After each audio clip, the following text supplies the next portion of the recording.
Base is dropped here on SDH, and it is John here, you there. Thanks for dropping by this morning. And the way that things are this morning, hang on just a second. Let me do a little bit of business here. All right, so I discovered something, and this actually might be opening kickoff. So the way that things are now with and let me I'm seeing if what I'm doing is the right thing. I'm checking to see if what I'm doing is the right thing. Morning, D. Graham. Morning, Alex. StreamYard is like our host, and they'll add bells and whistles occasionally, and they'll sit there and say, okay, well, hey, how about this? Hey, here, try this, try this, try this, try this. And so what they've done now is they've basically allowed you to check and see, okay, well, if this is a default setup, then you get to just use this room, and this is the room that you're in, and you're locked in place. So that way you're not having to log in each and every time. And so I'm testing my own acumen when it comes to business and when it comes to setting up things and being technologically sound. So we'll see what happens. If in fact, and I think the fact that you guys are logging in already, it's a good thing, because you're staring at me, which is always a good thing. Steve Cooke set to join us at 9:45, and then we'll talk Atlanta United 2 for like 15 to 20 minutes, and we'll get into MLS Next Pro, because MLS Next Pro, 2 o'clock and 3 o'clock this afternoon. It's the Pick Your Dance Partner part of the program with the playoffs. A lot of alliteration from anxious anchors placed in powerful posts. So what you've got is the chance to, if you are the one, morning Wiley, morning Abby, morning Dell, you have the opportunity to pick your dance partner, and then you end up with something that legitimately gave issues to folks last season. So they picked their dance partners, and like I said, that's part of the deal with MLS Next Pro, is that, if you're the one, then you can pick from anybody below 5 through 8, and then the 2 gets to pick, and then the 3 gets to pick, and the 4 is left over with what you got. So didn't really work out all that well last year.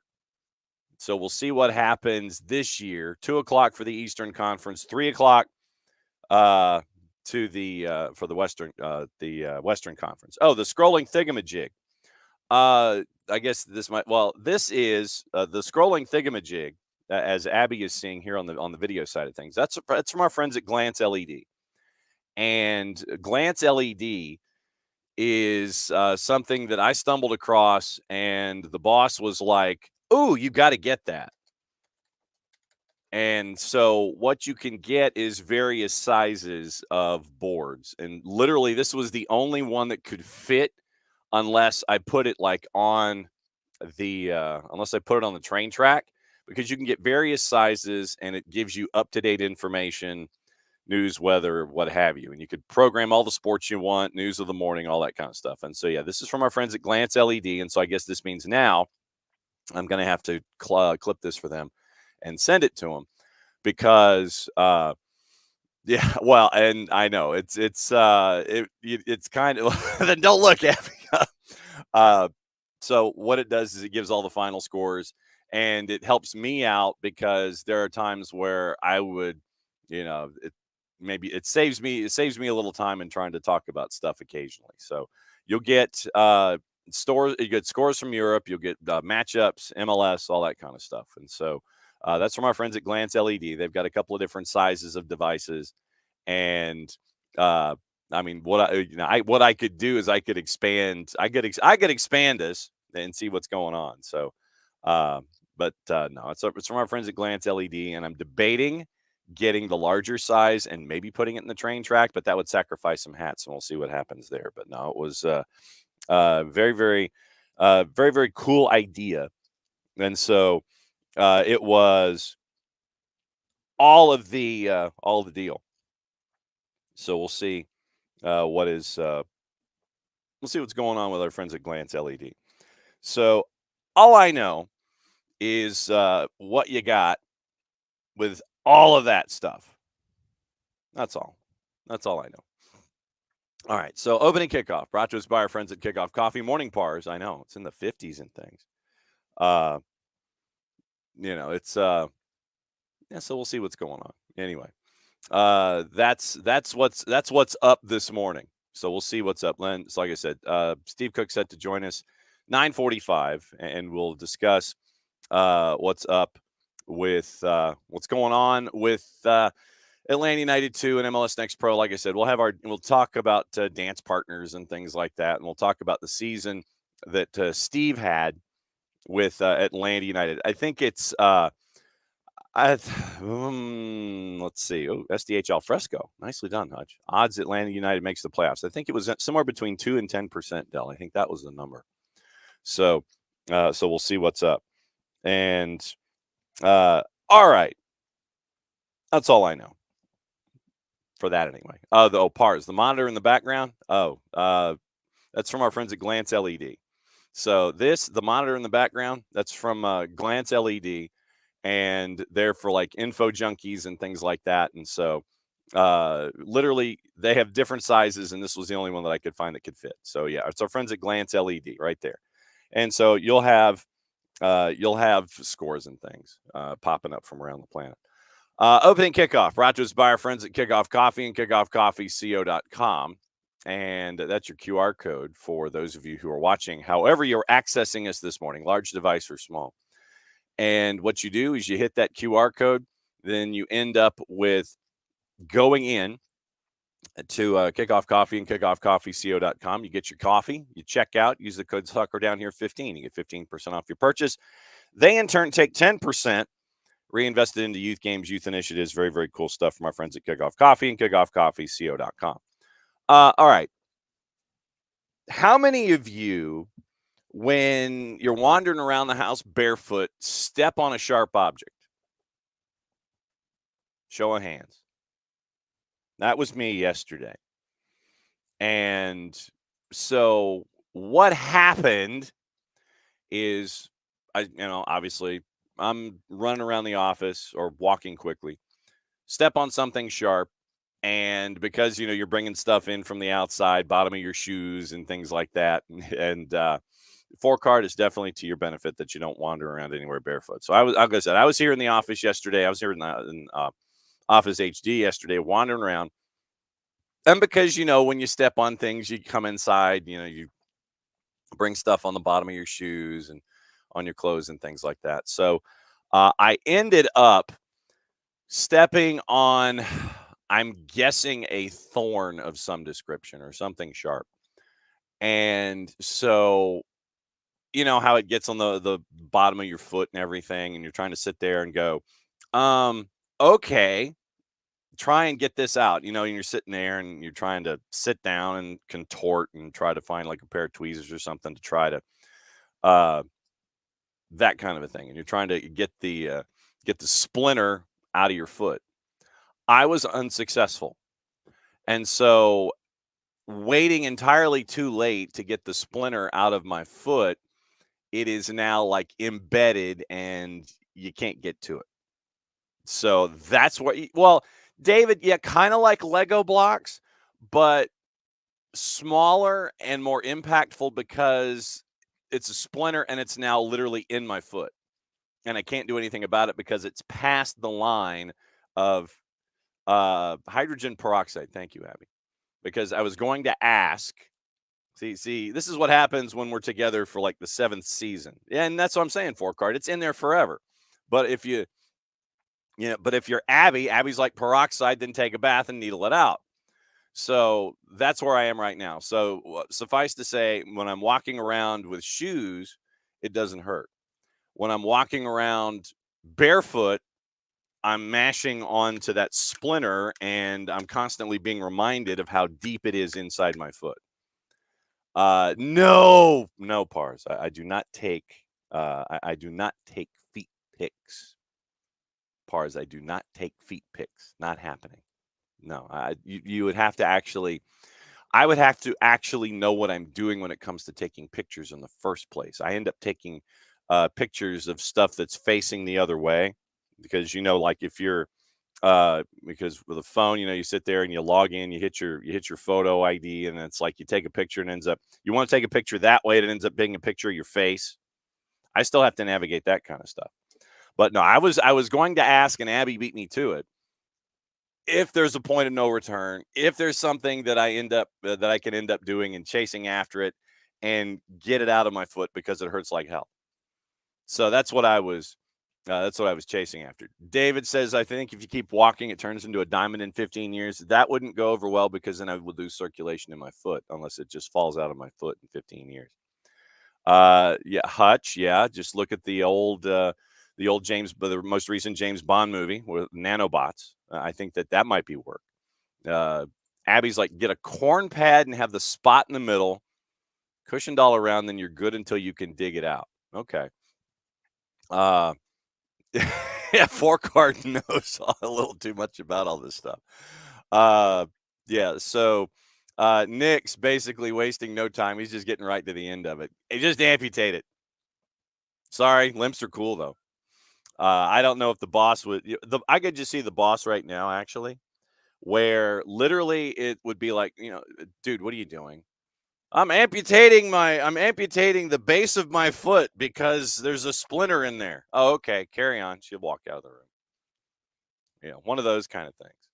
So, amputation, yeah, a home amputation kit, I think would be what I would need next.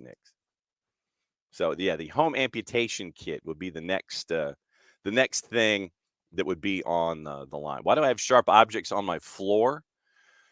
Well, I mean, like I said, it's like you go out walking and then you end up with like stuff that attaches to the sole of your shoe.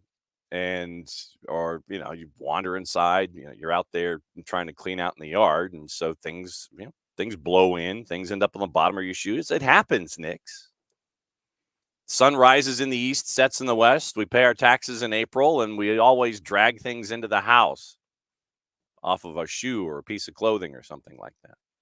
So, Dell is listening on the Peloton this morning. He's got a half Ironman in the 19th. Does that make you either iron or a man? Which one? I don't know. That's why I'm asking. No way I would ever complete one of those things. You're a better man than I. D. Graham, feel better, please. So, that was opening kickoff. I was wondering if there was a solution. And well, this is what and Pars. Okay, so Pars says next time duct tape. Well, because what I did is I took packing tape and I put it on the sole of my foot, and I tried to do the same thing, and it didn't quite work.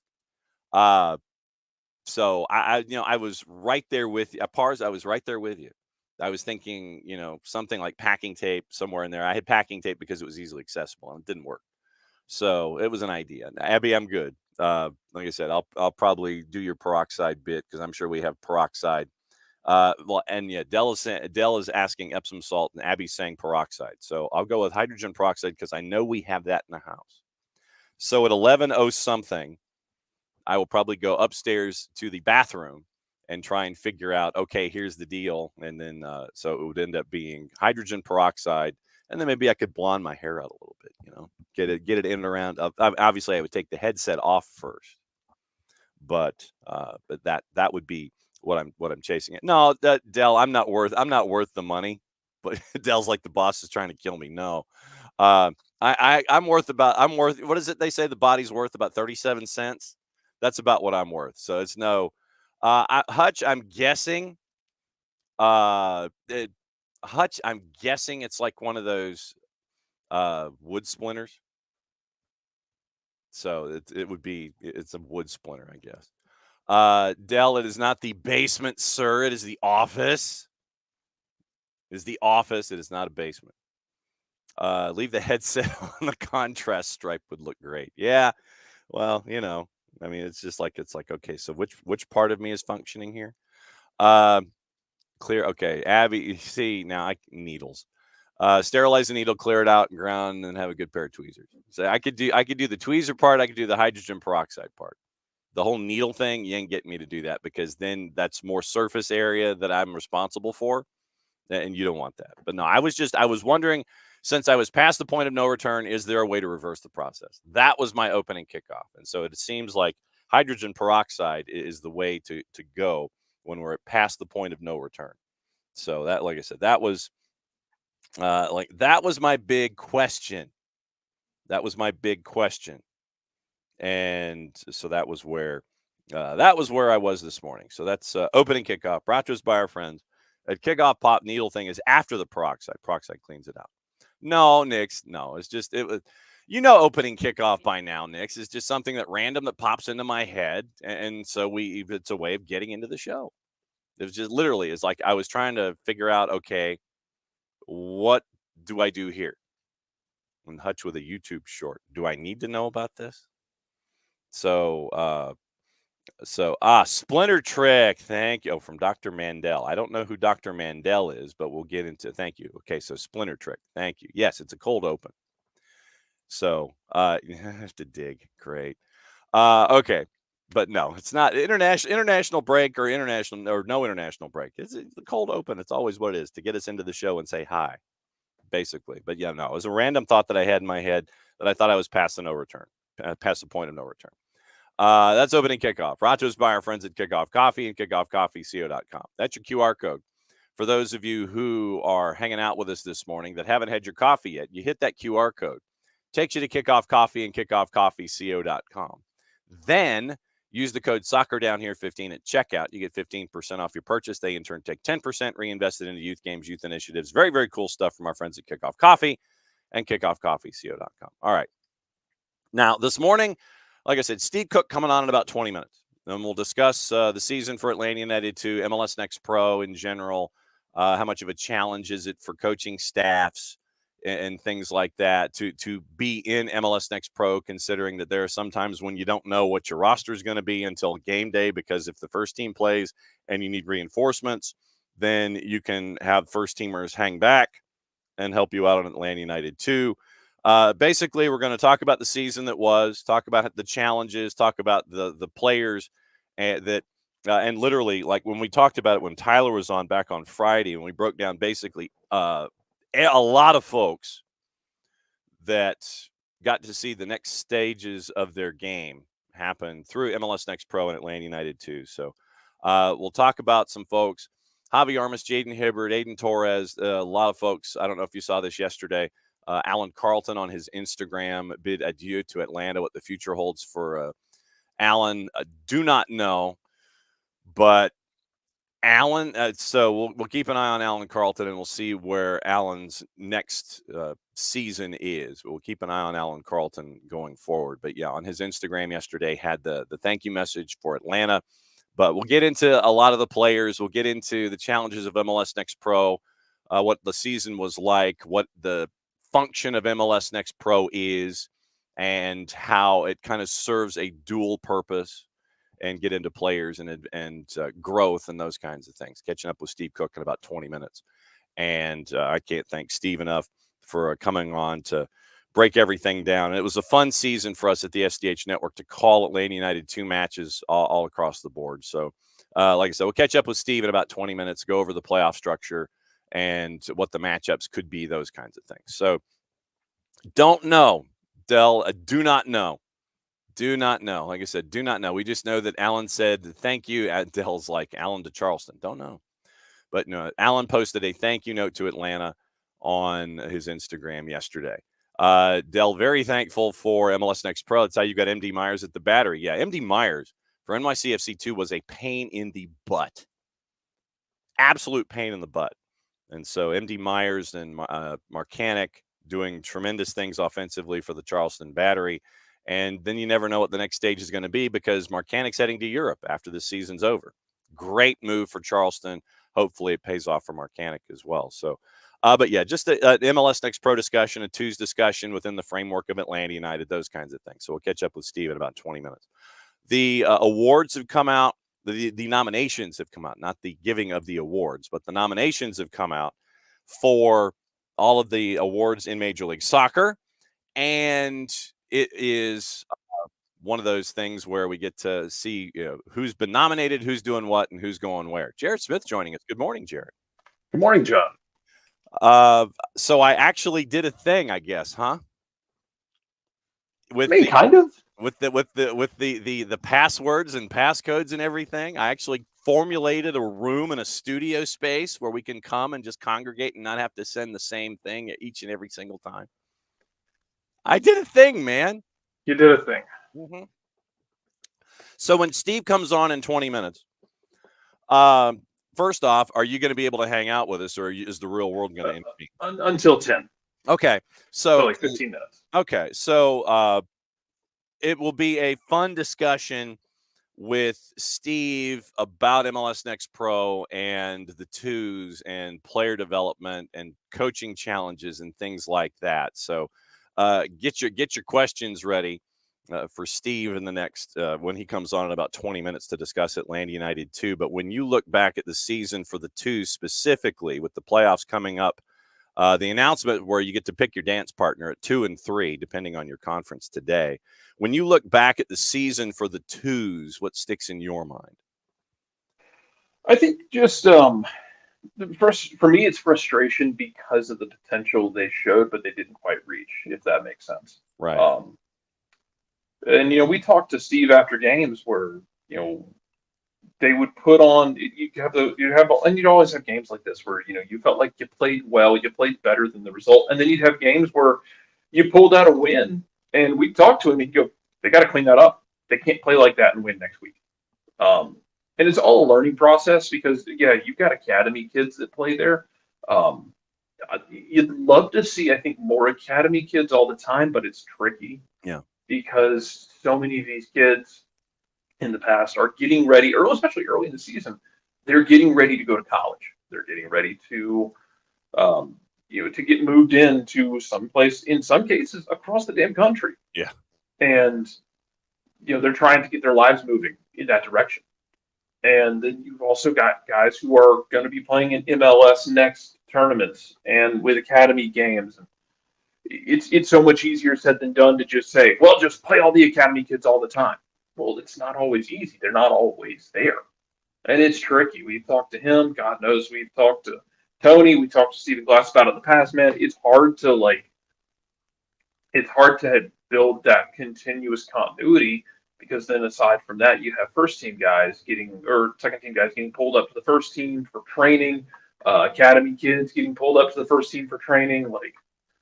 It's a lot, man. As far as the whole entire, how it went down, it's disappointing because I think they showed that if they could have had that consistency continually, they could have made noise. They had the talent. You brought in a really dynamic striker in the middle of the window, which flyer on Gallinari. I'm interested to see what this looks like going into next year for the twos, because you're going to have some of the academy guys a year older. You're going to have decisions to make on guys like Eric Centeno, who's been here for 3 years now, and has been trying to break through.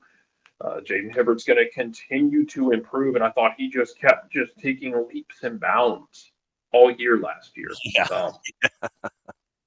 Man, you've got Daniel Russo is going to want to come back and prove something after having an unfortunate injury. Mm-hmm. There's a lot of questions to ask, and we'll see how the 1-year deals work out with it too, because I'm sure you'll get another group of those. Does Kareem Tamimi come back? What does Kareem Tamimi's future look like? What does Nick Firmino's future look like? Yeah. How does this play out for guys like that who kind of feel like they are veterans and leaders, but might have a chance to go somewhere and get more? Yeah. We saw Aiden McFadden, who was one of those guys, get loaned out to Lou City, and now Lou City triggered the purchase, and he's thriving out there and happy for Aiden.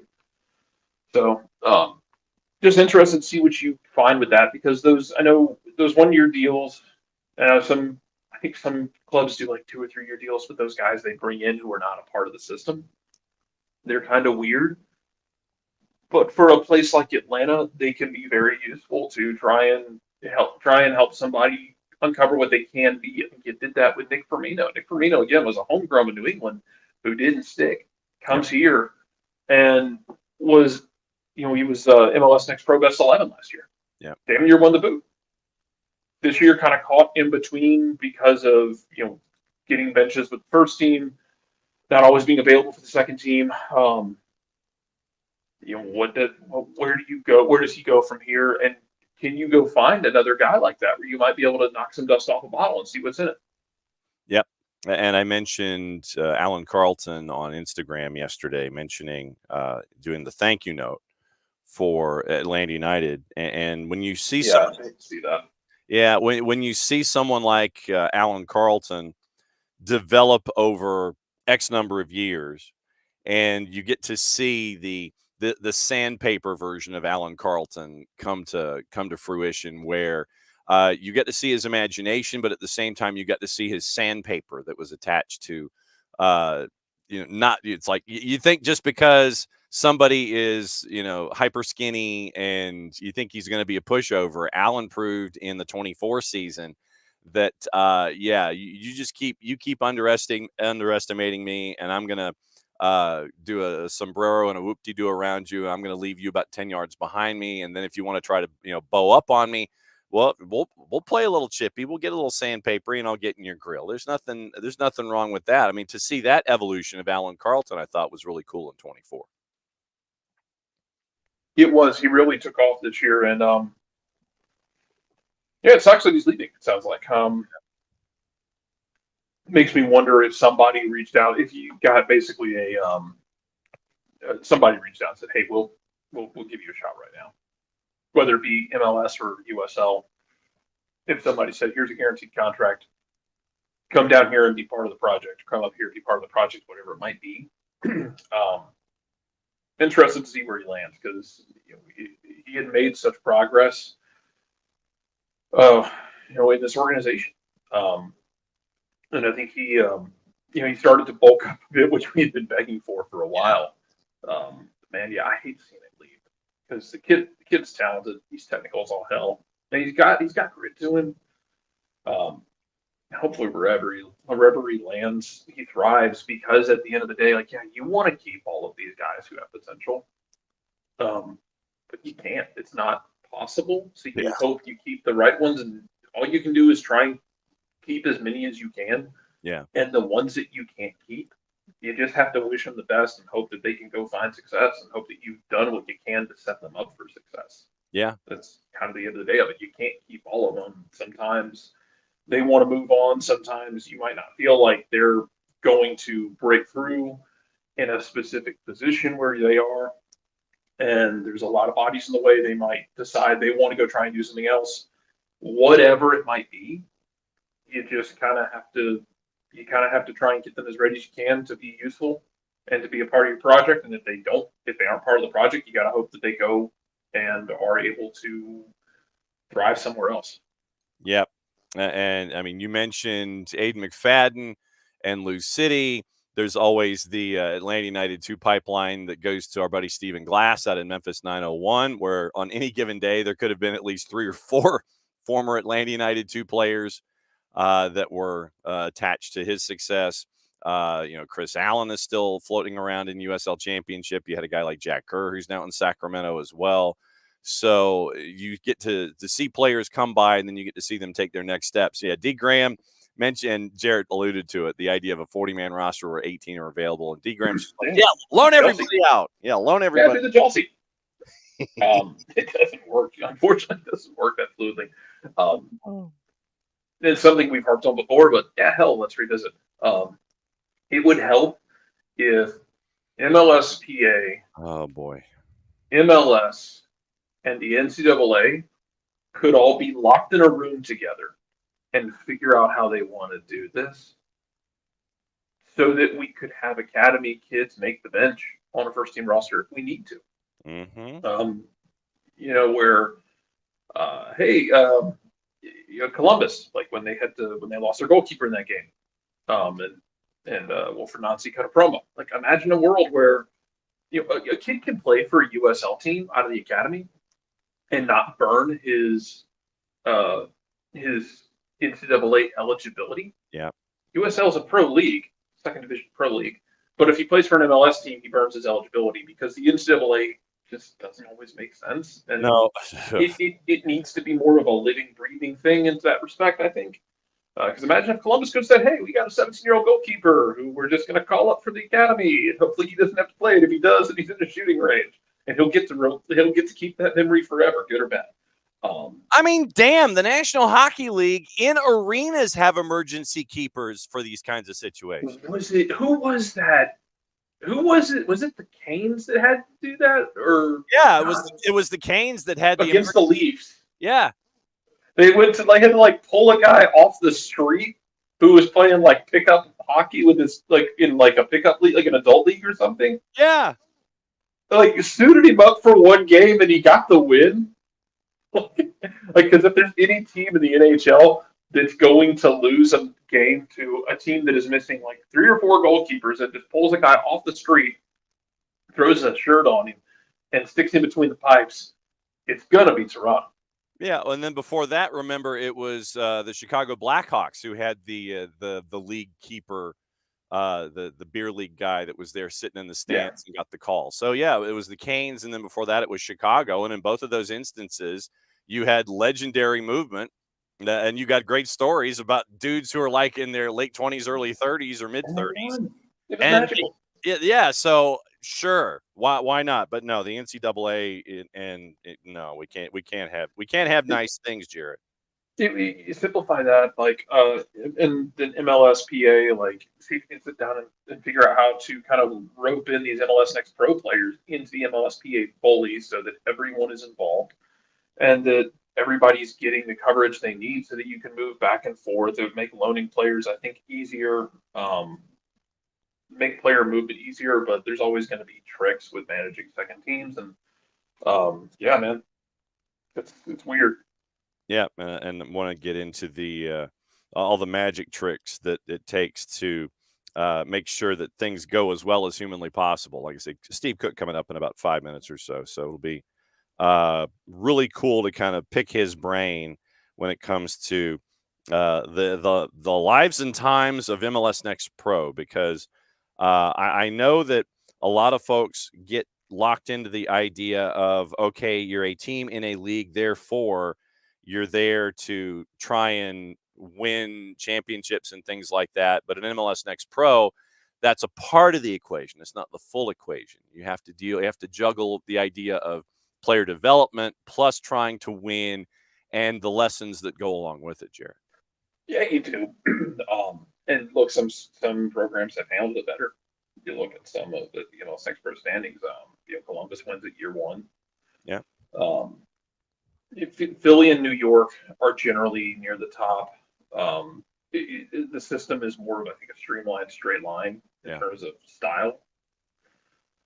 Yeah, man, some places are handling it better than others. I mean, there are some places they handle it worse, and Atlanta kind of ends up middle of the road where they go through. I think every club in MLS Next Pro has gone through those stretches where they'll go about a month, and you look at them like, do you guys even know each other? Yeah. Hello, my name is each other's names. Yeah. Or they just look out of sync. And then they'll get a little bit of time on the training ground together and like, oh, this is terrifying to watch. You guys, where's this bit? It's tough, man. I think every club deals with that. And it's just part of, like I said, first the guys get called up to first team training. They might not always be training together, building that chemistry that they want to have, because the first team's looking at those guys saying, come train with us, show me something. Yeah. You end up like a Nick Firmino situation, and it's tough to balance it. It's tough, as well, where you're going to have situations where first team says, hey, we're off this week. These 2 or 3 guys, they need minutes. Yeah. We're sending them down to play for you. Mm-hmm. And that can be a thing where we're sending them down to play for you, and you're kind of being voluntold. Yeah. And it's because you're working for the organization as a whole, and the first team is the most important thing. So you might have to shuffle your lineup a bit, and shuffle your expectations, and shuffle who you put on the bench, and see who's available because of injury, or if they're going out and playing tournaments, or if they're getting ready to go to college, or whatever the hell it might be. First half of the year in MLS Next Pro is always going to be just chaotic. Mm-hmm. And no, it's we'll get into the chaos here. And as Jarrett, as you speak about the chaos, we have the man who was running point on part of the chaos about ready to drop in. Let's see if what's on Steve Cooke's mind here as we bring him in this morning. Steve, it's John and Jarrett. Thanks for dropping by this morning. It's a pleasure to be with you. When you look back now that you've had a little bit of time to kind of let the 24 season digest, I guess, what are some of the things that stick in your head about Atlanta United 2 and what you were able to accomplish this season in MLS Next Pro? I think when you look back on a season as a competitor, and I'll address this one first, and you don't win the trophy at the end of the season, you're always a little bit disappointed.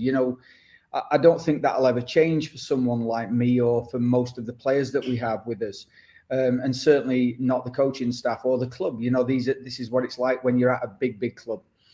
The reality, though, is that the two sit in a very different place than the first team. We sit in a place that is really about player development. The goal of the group is to get as many players through that pathway as we possibly can from the academy and outside the academy, and then into the first team.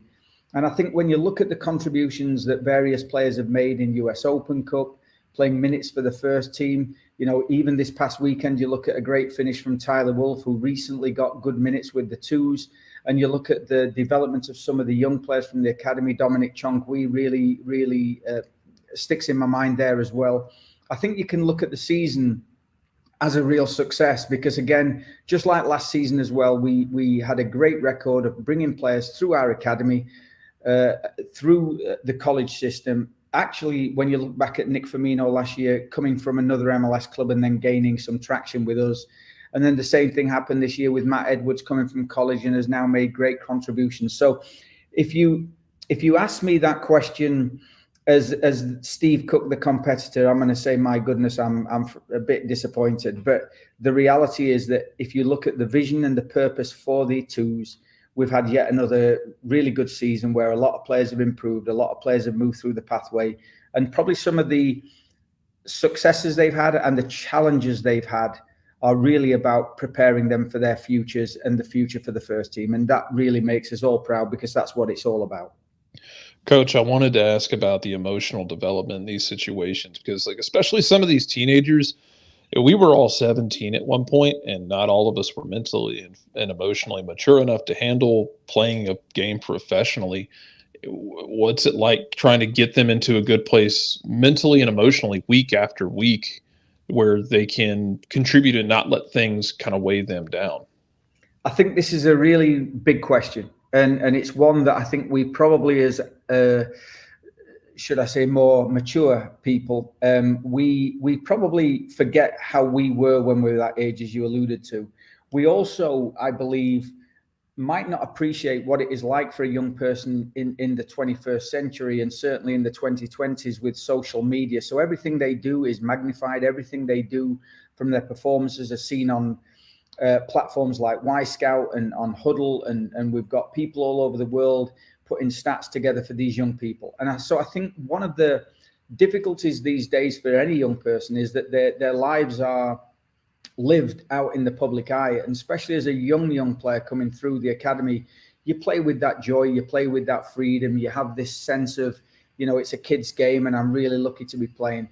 And then suddenly, around about the age of 16, 17, 18, it starts to take on a little bit more meaning in a professional sense. And then when you go through the ups and downs publicly, it can be quite traumatic for a young player. And I think one of the big things I think we do try to focus on is making sure that the players are in a good place from a holistic sense, their lifestyle, from their daily habits, from not getting too high with them when they have good games, and certainly not battering them when they get too low. But they do also need to learn how to be professionals. And the reality is that the professional world of soccer is really, really tough to make a career. And it's really difficult to progress as a young player because for every person that you are chasing in the first team, there is somebody chasing you as well. And I think for these young players, if they get so concerned with their past performance, it can really be damaging for them. And instead, I think they need to live that moment, work as hard as they possibly can every day, be themselves, really express themselves in a way that is uniquely them. And then we give them guidance both in a soccer sense and in a lifestyle and a personal sense. And I think in our club, we've got some really good people. They're very hardworking. They're young men who really commit themselves. But then again, we have to also make sure that pathway for them is not too smooth. We don't want it to be, this constant upgrading of themselves. It's got to be a struggle at times, and we create that struggle. And I think you're right there, Jarrett, is that the mental side of the game, if you want to be a top performer at the top level these days, I really believe the mental side of the game is probably paramount. And they all have some ability, but can they handle the strains and stresses of a career in professional soccer? And that is something that we always have to continuously remind ourselves of. And at the same time, though, you have those individuals who are on the other side of college, the 22, 23, 24-year-olds like a Noble Okello, like a Javi Armas, who, while they are learning that next step as well, they have those added years of experience, whether it's in university or just life. And so their learning is coming at a different speed, learning different things, where you have the 16, 17, 18-year-olds who are also learning. So it's almost like two different paths that you and Jose Silva, Louis Sharp have to negotiate as coaches in the day-to-day, just with the individuals that you have on the roster.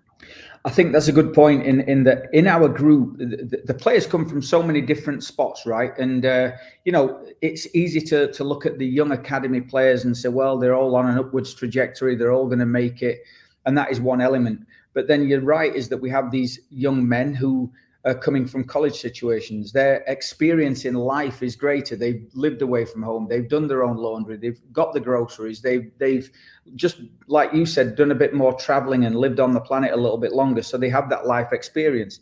And I think that really does stand them in good stead. However, from a soccer standpoint, some of those players, you mentioned Javi Armas, this was his first year as a pro at the age of 24, going to be 25 relatively soon. And at the same time, we've got Matt Edwards, who's coming back in from college, and he's a little bit younger, but he's also in his first days as a professional player. And how quickly they adapt and how quickly they, at times, I think, can face the challenge of not necessarily being the best player in the team anymore, and maybe not feeling like they're as accomplished. And why am I playing with these young kids all the time? I think they're their own personal challenges. And then, this year we had John Burner, who probably at 30-something, who's been a great mentor and leader and had a really good career. He's probably coming towards the end of that phase of his life. And so he's now looking at something else as well. And I think, Kareem Tamimi might stand out in that regard as well. And so I think we've got this group of players that are all coming from different points of view. And you're right, is that my responsibility, Jose, Louis Sharp, is to connect with every player, develop those relationships so that we can do what is best for the player, and in turn, therefore, doing what's best for Atlanta United, given where the players are at that stage of their careers. And it's really enthralling. It's invigorating every day to wake up and not quite know what's coming. There are times, like I said to you, when it gets a little frustrating, but that's not to say that's not a beautiful thing, because helping these young men with their lives and their soccer careers is really what we're all here for. Coach, you talked about John for a second. I know we talked about it. We talked to him early in the season, talked about him before he got banged up. How tough is that to find those kind of veterans who you can bring in and comfortably tell them, I want to give you minutes, but you might get passed by, and I need you to be a mentor and have that right mentality? Because we've had that here at the club before with Jack Metcalf when he was still playing. Tyler Ruthven, who's with the club now, was in that role in one of the early years. How is it finding those guys who have the right mentality that they can kind of surrender minutes as the season goes along, but translate into that mentor role where they can still be a help for the kids? Yeah, the answer is it's really hard because they have to be very good performers, and they have to also have the mentality that means their performance at times has to take a back seat to some of the younger, more developmental players. And I think as they're all competitors, otherwise they wouldn't be at the level they're competing at. But the reality is I can only imagine that for many players, that is one of the hardest transitions they're going to have to make in their time, where their career takes a little bit of a back seat to some of the other players' lives and careers. And we've been really fortunate with some leaders in the group this year who are slightly older, slightly more mature, but they came to training every single day and helped. And that switch in a player's mentality should sound easy, but you know, when you want to play and you have your own family to feed as well, and your own career to look at, there are going to be difficult days with that. And I think that to find them is one thing, to have them then stay on track and understand what the club's vision is and what the club's philosophy is with that is at times a challenge. And we've been really fortunate with the kids here, and I probably pride myself on being pretty honest with the players, and at times that might be maybe a bit too blunt. Probably my greatest strength is my greatest weakness, and that directness and that honesty sometimes is might sting in the initial stages, but I've always been honest with the players about their role and where they stand and what the future holds for them. And I always remind the group of the purpose of the team. So you mentioned someone like John Burner. He's been nothing short of the consummate professional. And I know that whatever he does in his life now or in 20, 30 years' time, he's going to be a great success. Atlanta United 2 head coach Steve Cooke dropping by here on the morning show to break down what happened this past season in MLS Next Pro with Atlanta United 2 and the philosophy up there at the Children's Healthcare of Atlanta training ground. You mentioned about being blunt and honest when it comes to player assessment. When it comes to delivering that message, I would imagine that it has to be delivered differently to each individual player, because I don't think you can sit there and just make a blanket approach to sit there and say, well, player X, you need to work on this, and this, and have that work for the next guy down the line. How much of a challenge is it for you to be honest, but cater the message to each individual player, knowing that they're coming at it from a different perspective each time? I think the basis of that comes from developing those relationships with people, not the player, but the person. Understanding what they're about off the field, understanding what they want from their careers and where they're trying to get to and what they want to achieve in not only the short term, but in the long term. We've got a couple of guys who got married this season, for example. So their lives during the season took on a different turn, right? And so we have to speak to them as fully grown men who are now responsible for an entire family and group of people, you know, and that is very different than the 16-year-old who's trying to come through. We probably a little bit more, we probably push the young ones a little bit more because I think it's their first taste, but it really is, like you said, it's so individual and so based on their personalities and obviously ourselves. And again, I am honest with them. I tell them where I think they are relatively often, so that by the end of the season, it's not the first time they've heard it, or it's not a shock to the system or anything like that. But I think in our role, our only role really is to help these people with their careers and their lives. And I think one of the big things that when I say that honesty and being different for every person is really because we love them, we care for them, we want them as people to be successful. And that might mean in a different place than Atlanta United because that's what's best for them or what's best for Atlanta United. And those decisions are not made in isolation. They're not made, you know, based on only performance in the last month of the season, for example, or whether we made the playoffs. They're based on what the needs are for the first team. What do we have coming through the academy behind this group of players? And then more importantly, what the philosophy is and the succession planning is for the first team. And as you know, there's going to be some change with the first team and a new GM rolling in here. There might be a different philosophy. And I think our role is to constantly put the players at the forefront of our mentality so that whatever the philosophy is going to be from the club, we can help the players with their lives, their careers in Atlanta United, and then further than that, outside of Atlanta United when they're finished playing for us. You talk about the changes potentially in philosophy. I wanted to ask you, because I know every coach has their game model, they have their philosophy. How tricky is it for you sometimes when, and I know we've talked about this after games, where guys might be training with the first team, they might be away at tournaments or with youth national team setups. How tricky is it for you to week get things set up, knowing you might have inconsistent training or might have different groups of guys, getting the team set up with the right people and the right skill sets to succeed week in and week out? I think if you ask all throughout the world people who coach reserve teams that are sitting right underneath the first team, and they're the last stage of the developmental program going into the first team. I think they're all going to give you similar frustrations. At times we don't get to train the group. At times we get players dropping in from the first team. At times we get told this player needs to play this many minutes from the academy. And I think this is the beautiful part of what we do for a living. This is the best part of it, putting that jigsaw piece together and making that puzzle fit together and work. And I think it's very simple for me, is that is the role of the head coach of this group, and it is the role of the coaching staff of this group and everybody involved. If that's not what you enjoy, if that's not what you like to do with your career, because maybe you're living vicariously through the players, or you see this group as a vehicle to raise your own profile and suddenly become the head coach of Real Madrid, well, I don't think this is the role for you. I think this is a role for someone who wants to help young people, wants to help coaches as well. And from my standpoint, I've been around the game a long time now, and part of my joy is to really help young people with their coaching careers or support staff careers or playing careers. And I think it's critical that I always keep that perspective, and therefore all of the staff members can keep it in their proper perspective. If we're looking just to win games, we're going to at times find it really, really frustrating. But again, if you look across the country at reserve team coaches, we all share the same, at times, frustrations. I've worked now, this is my 6th professional club I've worked in, and all of them have slightly different tweaks on a methodology or a style of play.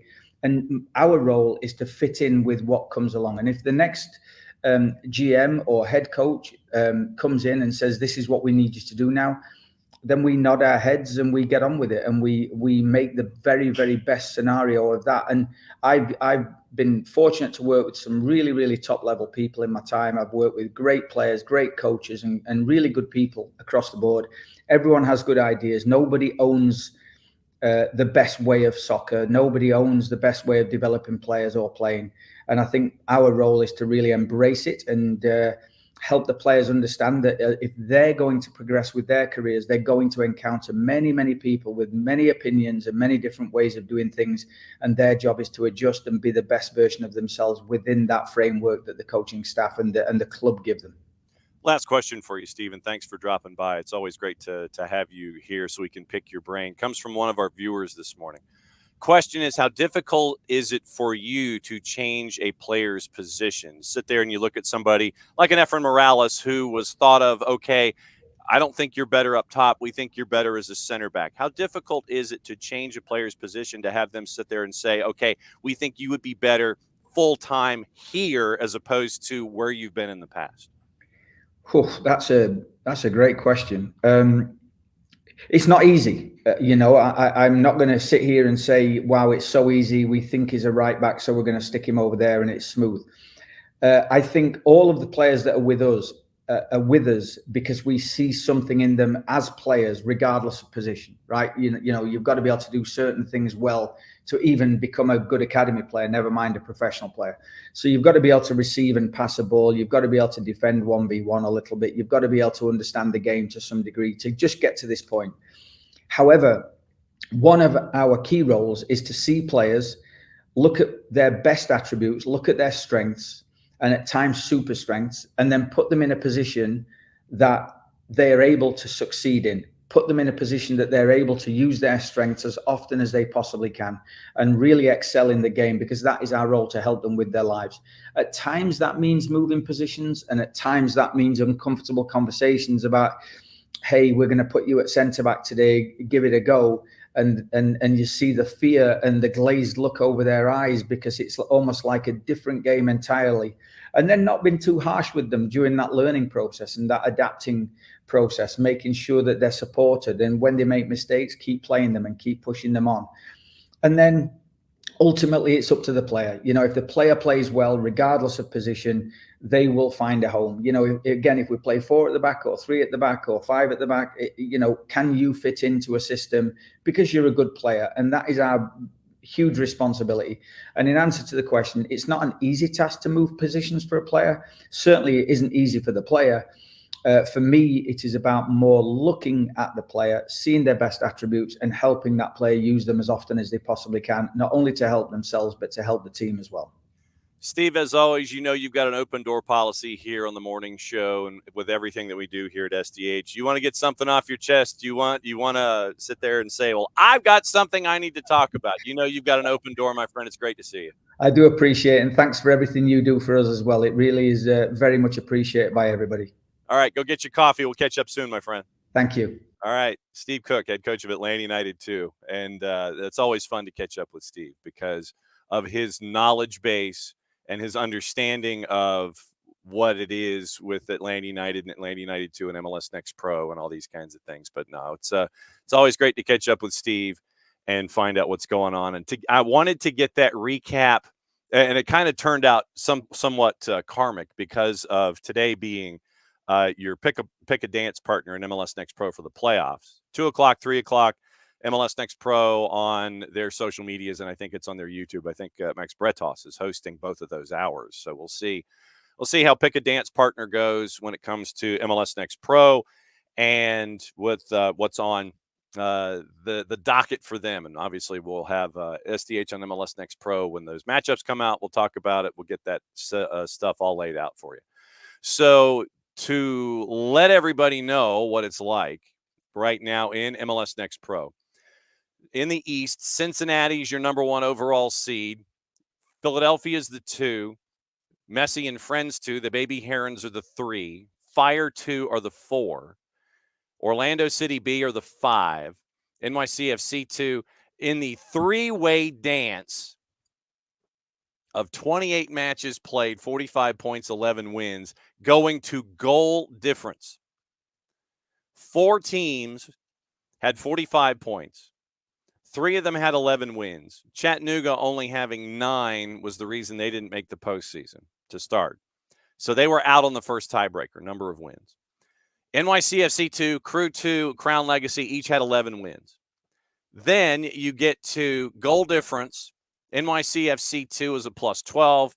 Crew 2 is a plus 6. Crown Legacy a plus 5. And it was also in receding order the number of goals scored. So that was how you ended up the 6, the 7, and the 8 all at 45 points. So right now, Cincinnati gets to pick Orlando, NYCFC 2, Columbus Crew 2, Crown Legacy. Good luck. Good luck. But that's at 2:00 this afternoon. We get to see what Pick a Dance Partner is like in the MLS Next Pro playoffs.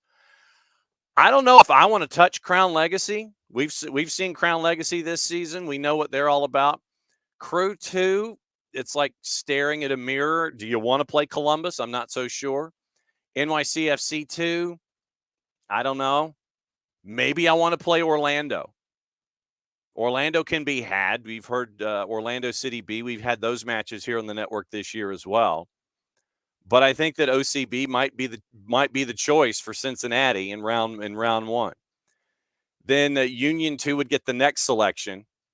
My guess is they would probably end up picking NYCFC 2. And then you have the Baby Herons picking something like Crew 2 or Crown Legacy. Good luck. Good luck in the Eastern Conference. That's all I got to say. That's going to be a pain in the butt. 2:00 must see separate viewing experience if you can set it up and watch it that way. But to wrap up the rest of the Eastern Conference, Carolina Core had a great run after a horrendous start. We probably should catch up with Roy Lassiter and find out what's up with Core and get an end of the season look at their season 1.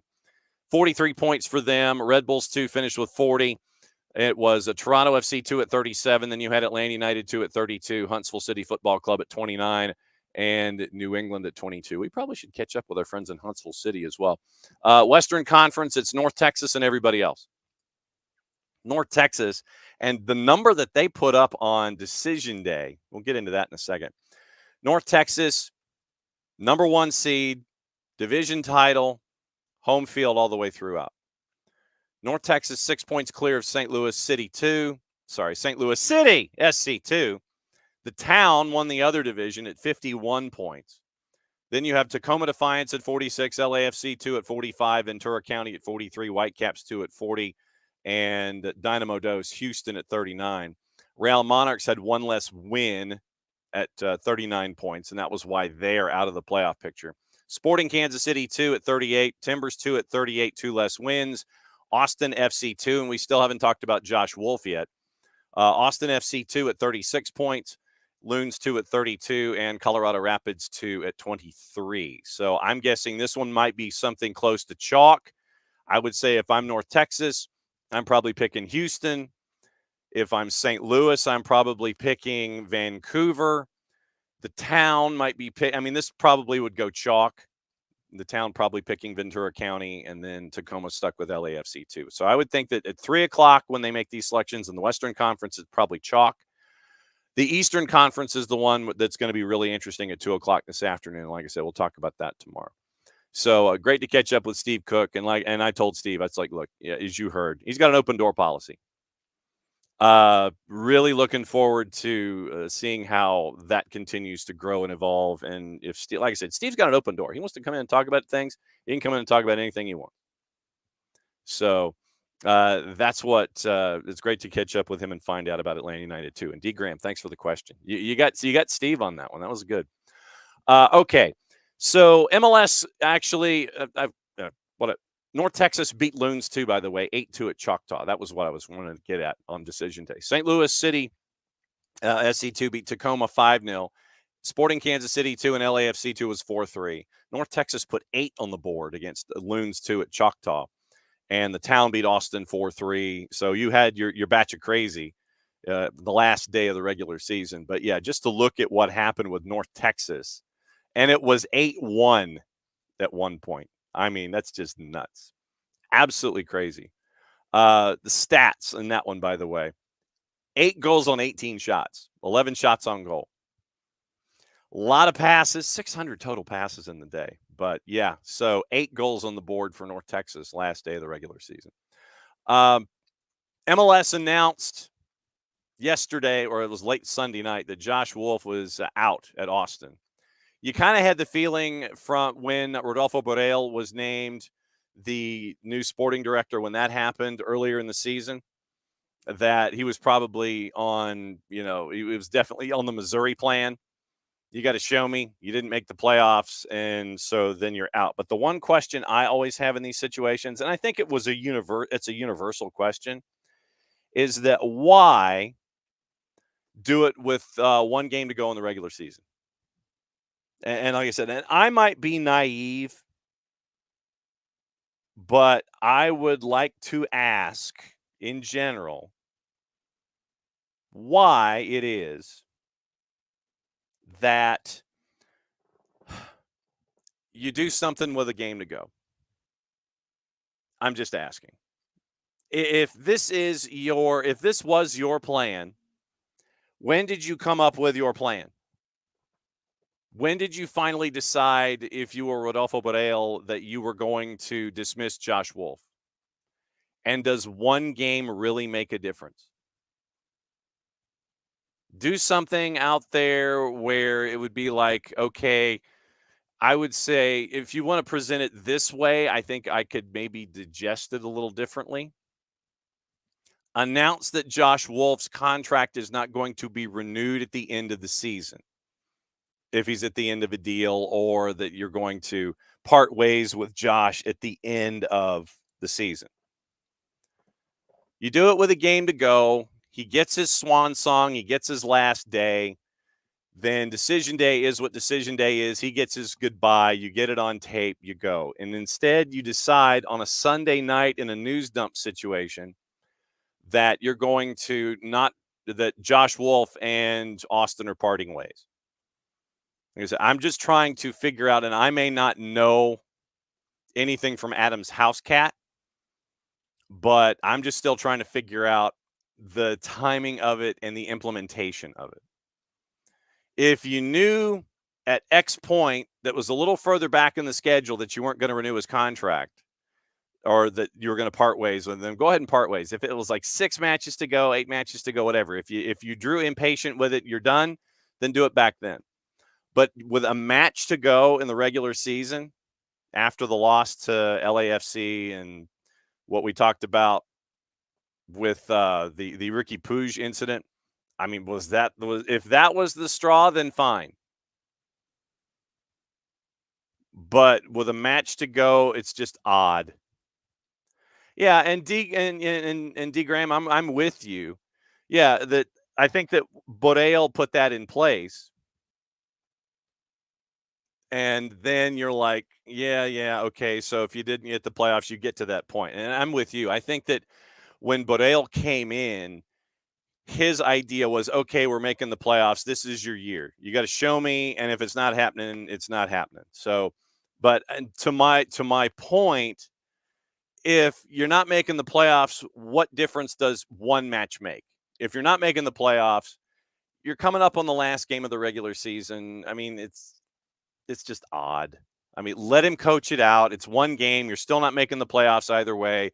Let him have his swan song. Okay. I mean, and like I said, I don't know. There's a T-shirt. I think I'm getting it delivered to the house, and it says, "There's nothing wrong with being nice." You're in a situation that was untenable at that point, and I don't know. Maybe I'm becoming an old softy, but if you're not making the playoffs and you know what your decision is going to be, does this last game of the schedule, when nothing's going to change short of points, if you either draw or win, is it going to make that much of a difference if he hangs on for that one more match? And now I've got to double check and see because curiosity and Adam's house cat once again. So, all right. So where on decision day is the last match for Austin? It's at home. Okay. So see now, all right. Austin's got one match left. I know you're not making the playoffs. You make the decision to part ways. Why not let Josh Wolf have his last home match and get to do his lap and his wave with the players? Like I said, I mean, I get Borrell's ultimatum, and we know what traditionally in whatever sport that you end up with an individual who's coming in, who's the new whatever. The ultimatum is there. You're more comfortable bringing in your guys and, having your philosophy implemented by your guys. Josh Wolf was not Rodolfo Borrell's guy. I get that. But now Josh Wolf, knowing he wasn't making the playoffs, you dismiss him with one match to go. Nothing's going to change. Let him have the last match. Let him have his lap at Q2. Because the last home match is Colorado Rapids at Austin. 9 o'clock next Sunday. Not this Sunday, but next. 9 o'clock start Eastern time. And now Josh Wolf has been shown the door before in the bye week leading up to the last match of the regular season. He's got to clean out his office, and the last match of the regular season for Austin is a home game. So like I said, I might be an old softy, but I let him finish. Let him finish. Knicks firing with one match left as the first and only coach you've ever had is the height of petty. I mean, it's like I said, it rubs me the wrong way that you do something like that. I know that it's cutthroat. I know that you have an expectation. If you're Rodolfo Borrell, I know that the buck stops here and it stops with me, and I have an expectation level. Yeah, no duh. I get it. But the notion that you want to do that with a match to go.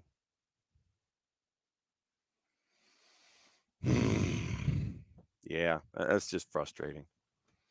He doesn't get his wave. He doesn't get his lap. I mean, honestly, that's what I would have done. When I was looking at the schedule, finding that the last match of the season where nothing changes except maybe positioning in the draft, where you don't let him have his last match at home to say goodbye. Are you that mad? Like I said, just asking.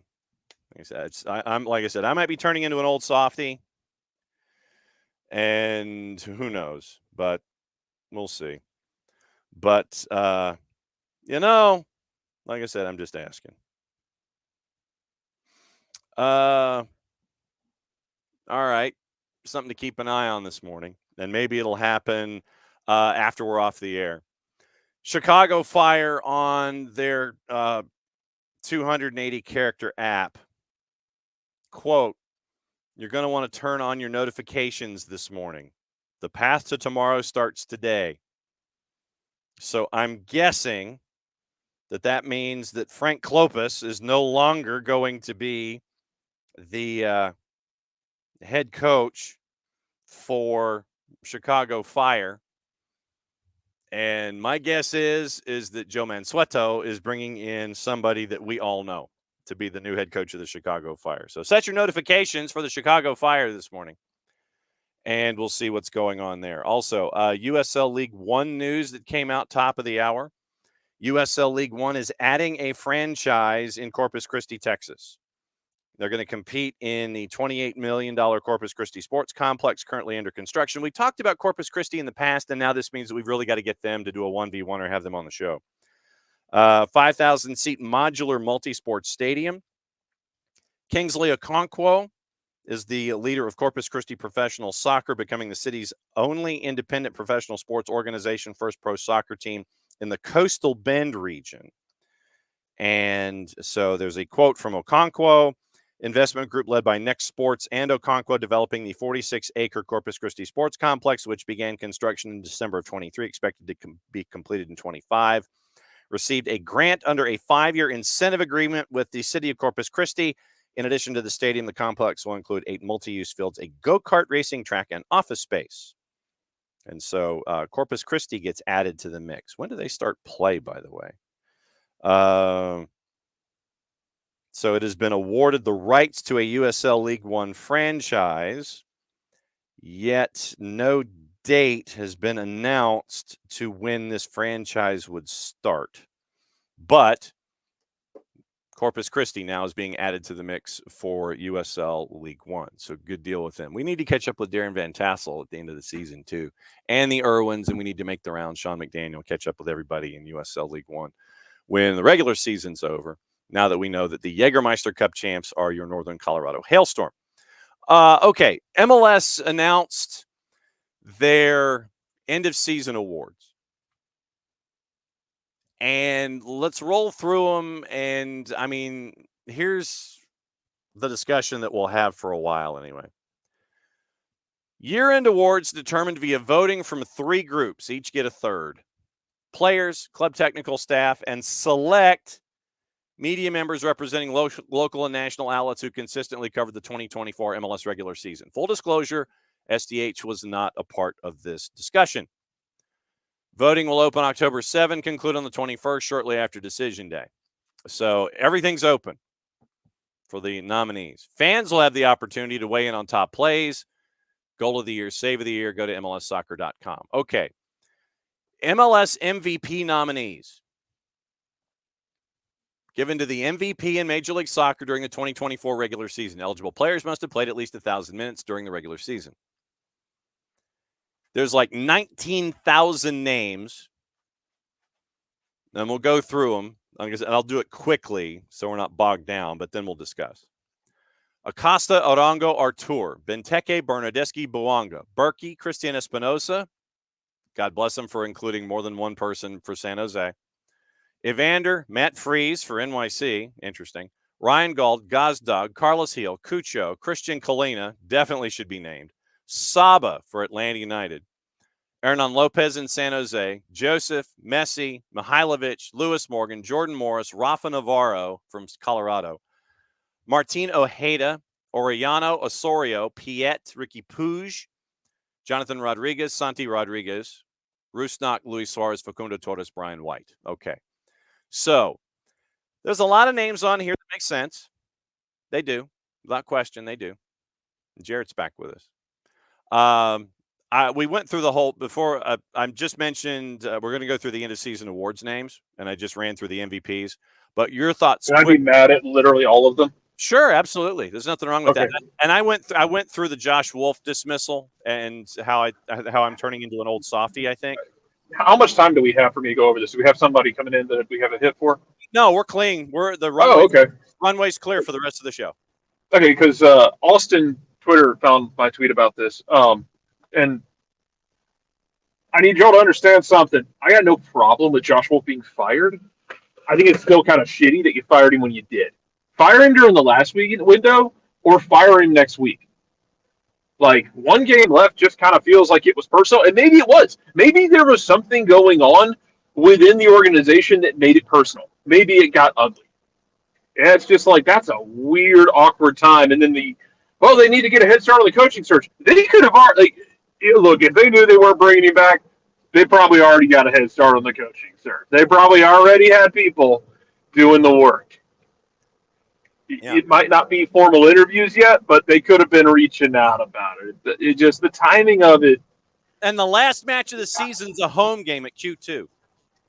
My thing is, how you treat people matters. And like we said, there could have been some ish behind the scenes that complicates this a bit. It just feels kind of gross firing him with one game left. Yeah. Either do it a month ago, and I know somebody mentioned, like, well, the thing was, if he didn't get the playoffs, he was going to be gone. Like, look, I feel like if you're making that decision of you have to make the playoffs or you're going to go, it's kind of like the situation of you already know what you want to do. Mm-hmm. You want to move on, then move on. Yeah. If you're setting these stipulations over and over again, then move on. Yeah. It's kind of the whole thing of, if you can't make up your mind, pull out a coin and flip it. Heads for one thing, tails for another. Yeah. If you find yourself hoping for heads versus tails or tails versus heads, then you know how you're leaning. Yeah. Yeah. Anyway. Heads Carolina, tails California. I get it. Thank you, Joe DiMessina. That's what we're here for. MLS named all of their awards dudes, the postseasons, and I said at the beginning that we were not a part of the 1/3 grouping of media that were submitting names to all of this.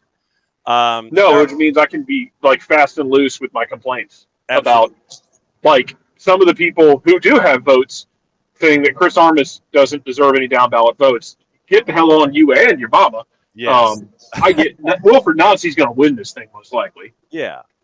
Because Jesus Christ, the season they've had, they've been outstanding. Yeah. But put some down ballot respect on Chris Armas's name and what he's done in Colorado. Yeah, absolutely. You absolutely. That's all I'm asking. Yeah. All right. So since you're in Coach of the Year, Armas, Cherundolo, Courtois, Curtin, Cushing, Hackworth. Hackworth as an interim gets votes over the Cornell.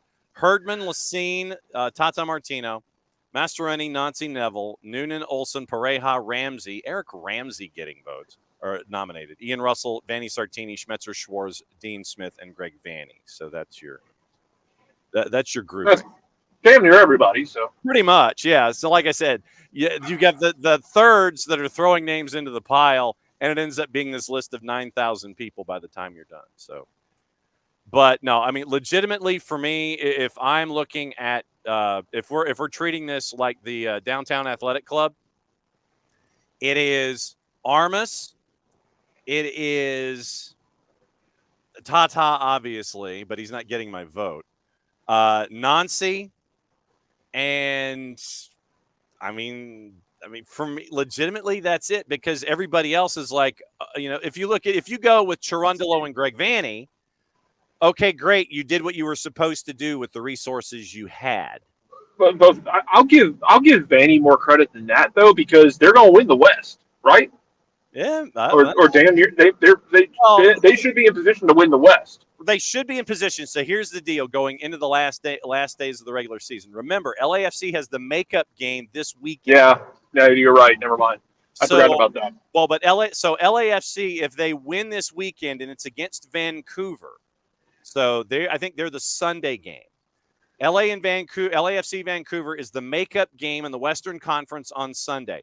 If Vancouver wins, then they're in the mix. They move up to the 7, and out of the play-in, Minnesota drops down. If LAFC wins, they go to 61 points, 18 wins, with a game to go in the regular season. So all LAFC needs really is a point on decision day, but LAFC has something to play for here heading into the last 2 weekends of the regular season.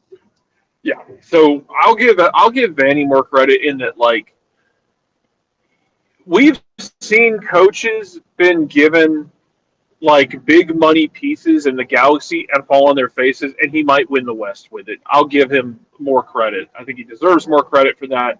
Vanny was also great in Toronto, and look, Toronto was like a super team, not just on the field when they were great in the late 2010s, but you also had like leadership that was outstanding up there. Yeah. And he was part of that. And then, Vespachenko was part of that, who then goes to Columbus. If you're sensing a pattern here, Armas deserves to have ballot votes, man. What he's done in Colorado has been outstanding. And again, reiterated, don't think I've ever heard a cross word about Chris Armas. Like, he has always come across like a very pleasant guy and one of those guys that people want to succeed. Yeah. So I'm happy for him on that front. Nancy's going to get those votes as well. To D. Graham's point, the financial decision for Wolf. I agree. I think it is a financial decision with the fans showing up at the last home game. I think they should have done it like the last window. Yeah. It's not that I don't think they should have fired Josh Wolf, and I think that's what people took away from it when I said it the other night. I'm not saying you shouldn't have fired him. I'm saying either wait one more game. Yeah. And let him have his walk-off, even if he's booed, I guess, and maybe you're sparing him that.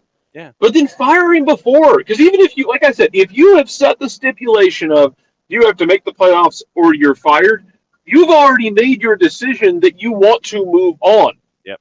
Have you made your decision for Christ? Yes. Like, you're where you want to be. You have a choice that you have made at that point. Yes. You might not be saying it out loud, but you know how you feel. So just move on from him and spare us all of it. Just fire him in the last window. Nobody thought he was going to make it to the end of the year anyway. Yeah. And if it's toxic over there, even more. If it's toxic and it's gotten ugly, even more reason not to make it last. Because what are you going to be doing then? Are you going to sit there and say, "Well, damn, he got us to the playoffs"? If he had won games, are you going to say he got us to the playoffs? We got to sit here and just kind of grin and bear it with this coach who, we don't want to keep. No, you're still possibly going to move on if the relationship is shattered. Just fire him before now, and then you don't pick a weird-ass time to do it. Mm-hmm. That's all I'm saying. AIDA, attention, interest, decision, action. Do I have your attention? Interest. Are you interested? I know you are because it's blank or walk. You close or you hit the bricks. Decision. Have you made your decision for Christ? And action. AIDA. Get out there. You've got prospects coming in. You think they came in here to get out of the rain? A guy don't walk on the lot lest he wants to buy. Or in this case, coach. Yes, they're sitting out there waiting to give you their money. Are you going to take it? Are you man enough to take it? What's the problem, pal? You have watched Glengarry Glen Ross way too many times. Is what I'm taking away from this. Or seen the play way too many times. And then just watch the movie and internalize the. Always be B.C. Cruton. Always be Cruton. Always. There's that too, and someone should tell Chip Kelly and Dan Mullen about that. But I digress. Oh boy. Yeah, man. My beef wasn't with firing Wolf. It's that y'all picked a weird time to do it, and if you felt if he was already dead in the water, why'd you wait so long? Just do it.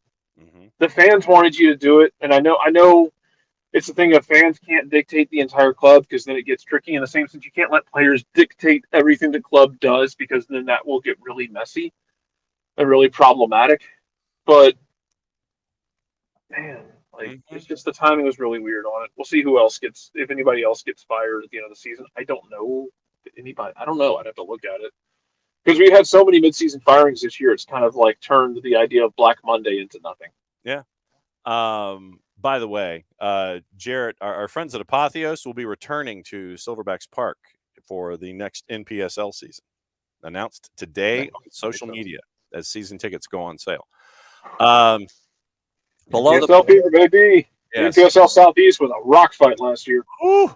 Below the playoff, way too many Carolina teams that wanted to murder each other at all hours of the day.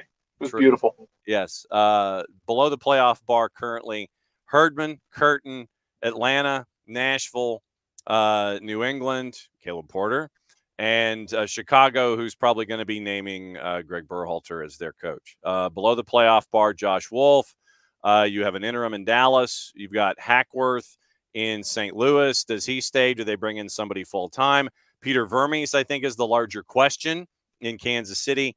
And then what do you do in San Jose? So I think that's what you're staring at least below the playoff bar anyway. Well, Vermes controls his own fate. That's kind of the problem. Yes. Every time a manager gets fired, the most fun thing to do is to go on Reddit or to go on the comments of any other social media and find the Kansas City fans that are just in the deepest depths of hell being like, how come everyone else is able to do this? Paul Tenorio is dropping news. Yes. According to Tenorio, shock of shocks, it's going to be 3GB who will be hired. Oh, he's going to get the dual title. Yep. That's I'm convinced that's why he was I'm convinced that's why he was that guy for them. Because he's going to get the dual title. I don't know where else he would get the dual title. 3G. So it's going to be 3GB hired as director of football and head coach, according to sources briefed on the decision. Official announcement expected on Tuesday. Of course, if you had just seen the 280-character app in Chicago Fire's account to telling you to set your notifications, I'm guessing this is the reason why. So and Jason Nix, no 3G to Chicago. That was bantered about like a week or two ago. Yeah. 3G to Chicago as the coach and technical director, taking the Peter Vermes role. So Joe Mansueto is going to give him the keys. Because Jason also says, what are your thoughts on Wolf to Atlanta? Eric Winalda mentioned it yesterday when they were talking about his firing. I don't think about it. And it's not a shot at Wolf. It's that I think Atlanta is going to aim at a bigger name. Yeah. Because I think there's so much pressure to nail every aspect of this offseason. Yeah. I know it's kind of like the shine has certainly buffed out of Josh Wolf at this point in his coaching setup. So yeah, we will see what the story is there. Let's see, and I got to bookmark this. All right, so Steph Yang's article at The Athletic, I got to bookmark this. We got to talk about this before we go. Since we're in the MLS discussion right now, I'm going to let you know what the story is. We'll bookmark it and talk about it on the other side. According to Steph Yang at The Athletic, the Angel City salary cap violation was revealed by a former player, according to NWSL Commissioner Jessica Berman. So we'll get into that later on, but it exists. It's over there. Okay, so MVP voting in Major League Soccer. 97 players were named, and you can sit there and look at them, and this is probably going to be fairly wide open. And you look at it and you sit there and it's like, okay, Messi and Suarez are named on it for Messi and Friends. And I would put Suarez ahead of Messi in that race on that club, considering that Lionel Messi was out of half of the matches. I understand why it was named. I understand why it was nominated. But I would have others as a part of the discussion, and we'll probably bring this up with Nino as well on Thursday. I can understand why he was named. I can understand why he was part of the list. I can still say I disagree with it though. Oh, absolutely. I don't really care, nor do I want Messi to be on that. Messi is a very he kind of does fit the bill of important players because because of his production, but at the same time they put up numbers without him. Mm-hmm. It's not like Miami collapsed like a souffle without him. Correct. They were fine. Coincidentally, Miami was the team I missed hardest on in preseason. I went back I had to go back and find a tweet about something where it's like the ever loving joke of never wrong, just early. Yes. Dude, I was turbo wrong about Messi and Miami, because I was like, I don't know if I didn't think they were going to win the Shield. I was like, I don't think they can, just because they're gonna have to rest guys. Then they just went and outfitted the rest of that roster so beautifully and just won their games, even without Messi. Didn't matter. I thought they were going to rest too many key guys during the season, and they'd finish like third in the East. Yeah. But no, man, they killed it. But like, you have Cucho. Mm-hmm. Denny Buang. Frankly, Ricky Puig, yeah. Evander. Yeah, Evander. Out in Portland, Evander was just setting people up in like king style. Well, and then it goes to your definition of what do you refer to as a most valuable player, is how this club would function without that player as a part of that roster. And then Evander in Portland, Yes, and also like me just being grumpy about and turning kind of a side eye to like MLS digital media, like them propping up Messi even more. Like, I don't know how you can have anyone but Messi. I'm like, I do. I got multiple bodies I can throw in there who actually played more than half the games. Yes, Messi is electric. He is incredibly fun and incredibly good. He is the best player we've ever seen, most of us. Yeah. But as far as guys this year, like, a bunch of guys who played more games who made huge impacts. And yeah, you want to stretch Messi's numbers out 30 games, that's fine. If he'd played 30 games, he'd have done this. Yes, and if frogs had wings, they wouldn't bump their ass when they jumped. Correct. Morning hair. He didn't play 30 games. No. Didn't play 35 games. I think it was 17. He had 15 goals in 17 games or something like that. Yeah, I mean he was amazing. But there's other guys here. Yes, there are other guys. There's a lot. There are a lot of that's where I'm at. Yes, understood. Newcomer of the year, defined as a player with previous professional experience who made his MLS debut in 2024. Eligible player must have played at least 500 minutes during the 2024 regular season.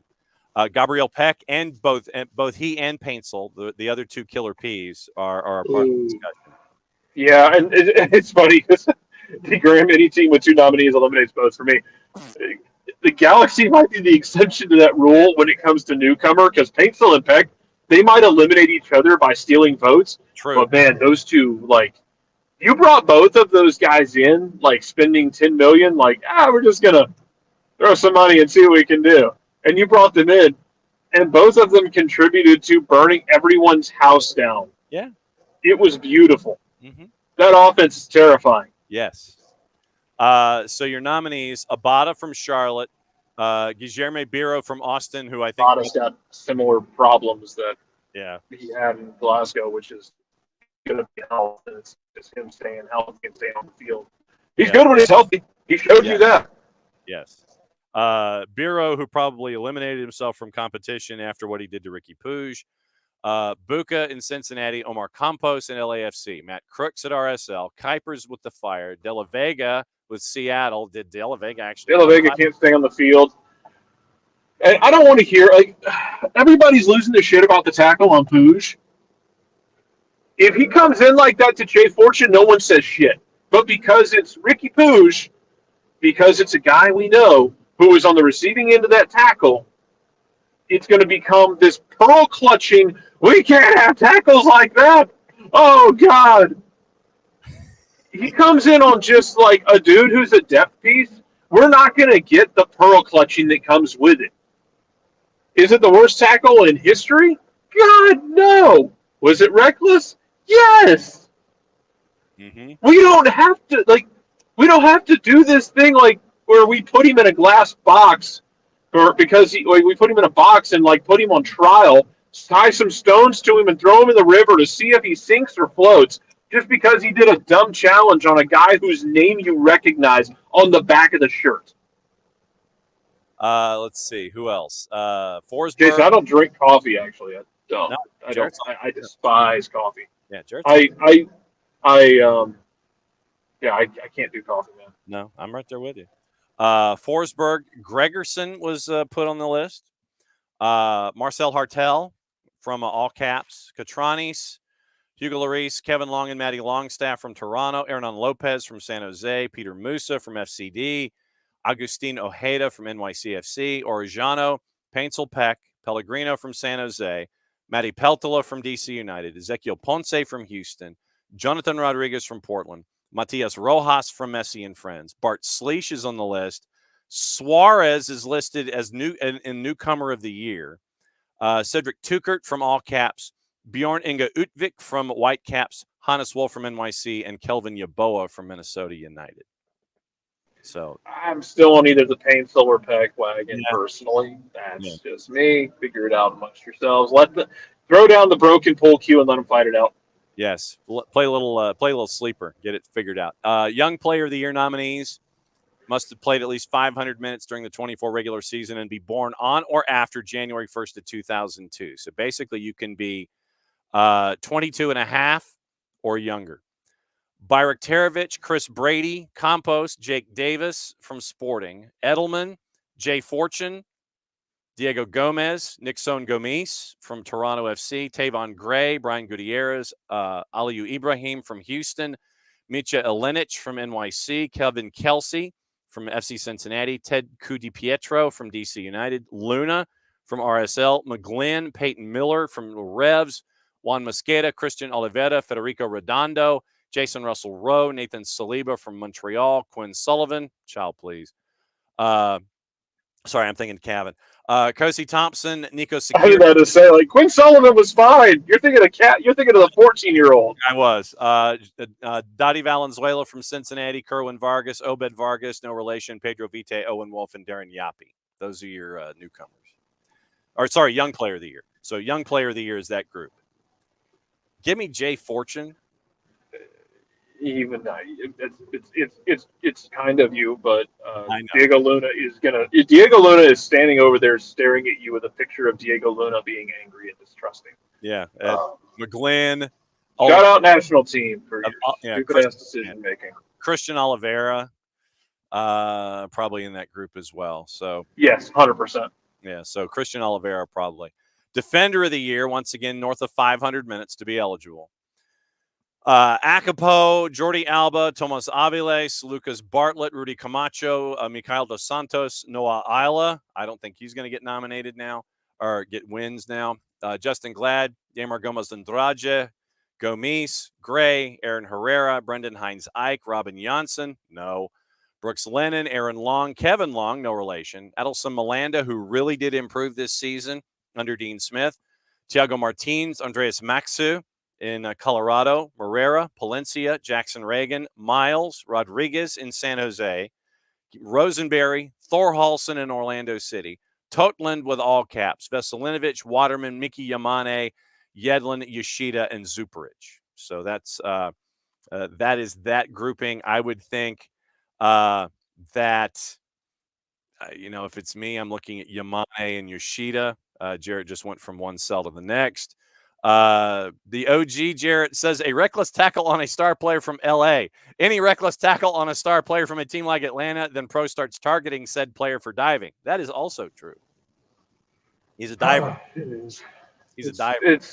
It happens. As far as the defender side of it, like, I'd have thought that award could have rested in Charlotte in the first half of the year, and their defense kind of collapsed a bit in the back half. But they built.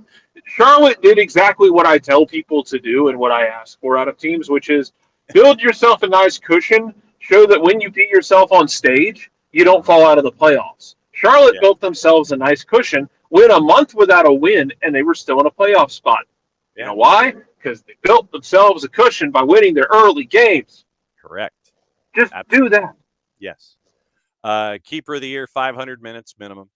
Bono, Brady, Berkey, Callender, Celentano, Steve Clark, Coronel, Crepeau, Daniel, Matt Freeze, Stephen Fry, Gillespie, Brad, Ivacic, Sean Johnson, Kalina, Lloris, McMath, McCarthy, Schulte, Sirois, Dane St. Clair, Zach Steffen, Stuver, and Yohei Takaoka in Vancouver.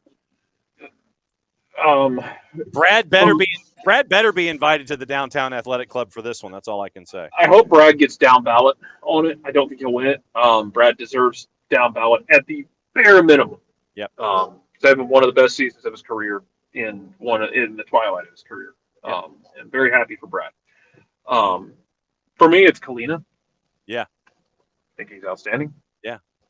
Saved Charlotte's ass. We need to ask Jess about this particular category and find out what she says. But no, I'm with you. I think it's Kalina or somebody like Matt Freese, who finally got the chance to start in Major League Soccer instead of being a number 2 in Philly, and ended up getting a lot of solid results in NYC. So that's where I'm staring.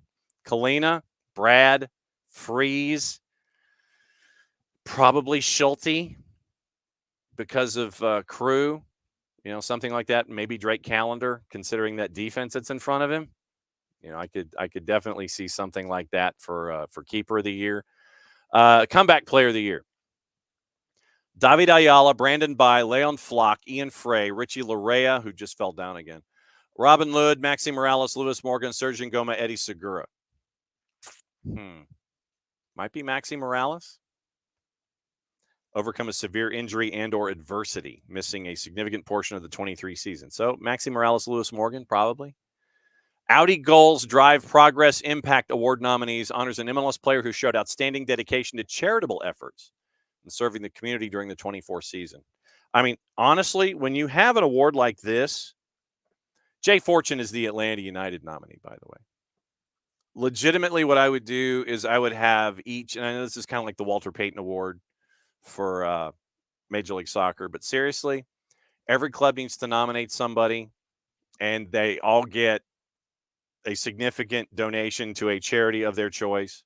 And then maybe you come up with someone who is above and beyond, and then they're the number 1, and then they end up getting a superseding donation to a charity of their choice. So, like I said, Jay Fortune's the nominee for Atlanta United.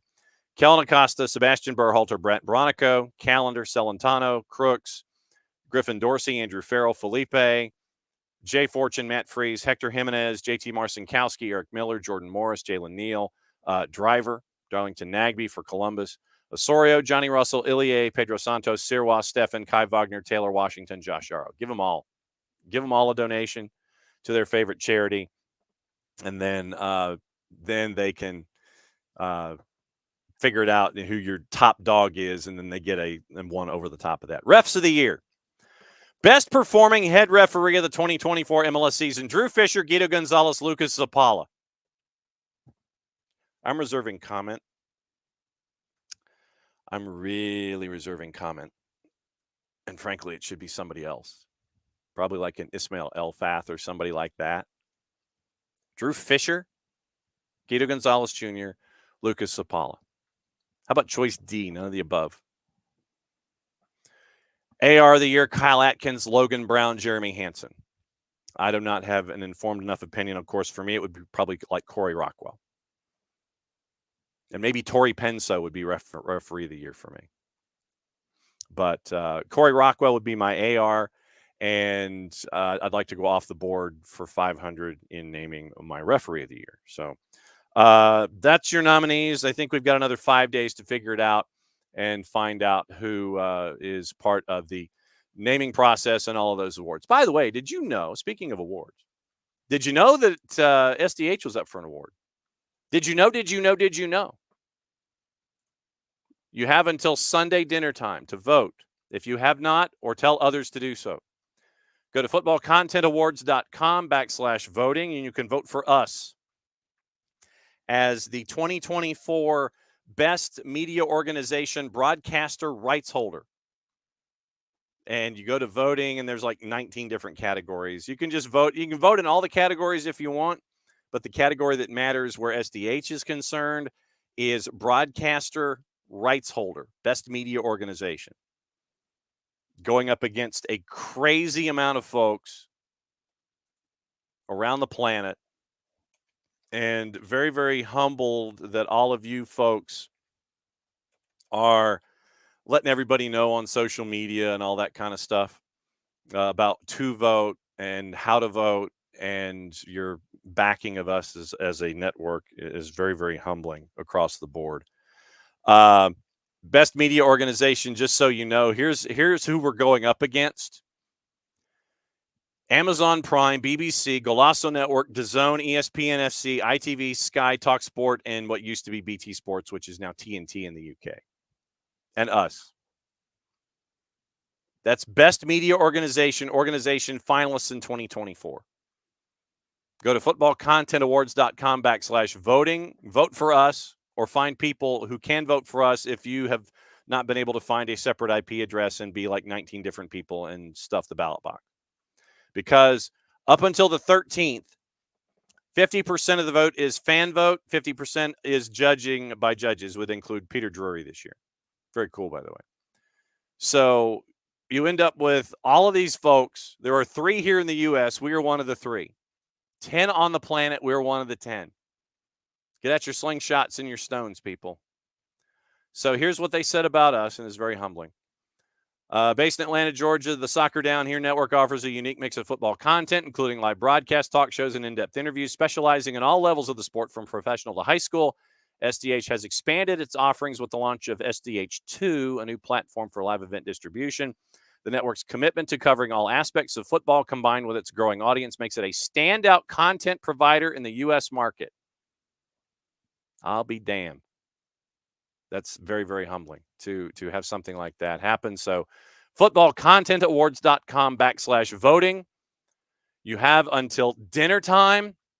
Oh, no, you can stuff the ballot box, OG. You just got to do it from different IP addresses. That's the thing. You can't do it from the same device. Like, go to the library and maybe go to different computers, or go to Best Buy or something and log in and do it that way. No, this is Cooke County politics here. By the way, speaking of Cooke County, anticipating Greg Berhalter to be duly titled DUALLY later today. So set your notifications. Chief of Soccer and head coach. Now, you can stuff the ballot box between now and the 13th. So you can do it off your phone, do it off a laptop, do it off of a desktop. Just make sure that your IP addresses are different. And that's why I think, speaking humbly, that we can stuff the ballot box, and I think the other 9 might cancel each other out, because they're going to be like, ooh, do I vote for here? This one, this one, this one. I think the other 9 cancel each other out. But the SDH audience is of singular focus. So stuff the ballot box. Did I say that in my out loud voice? Yes, I damn well did. Don't know if after the 13th there's going to be like a final finalists deal, but we'll find out. And as I've said previously, the boss said if we're one of the finalists, we're going.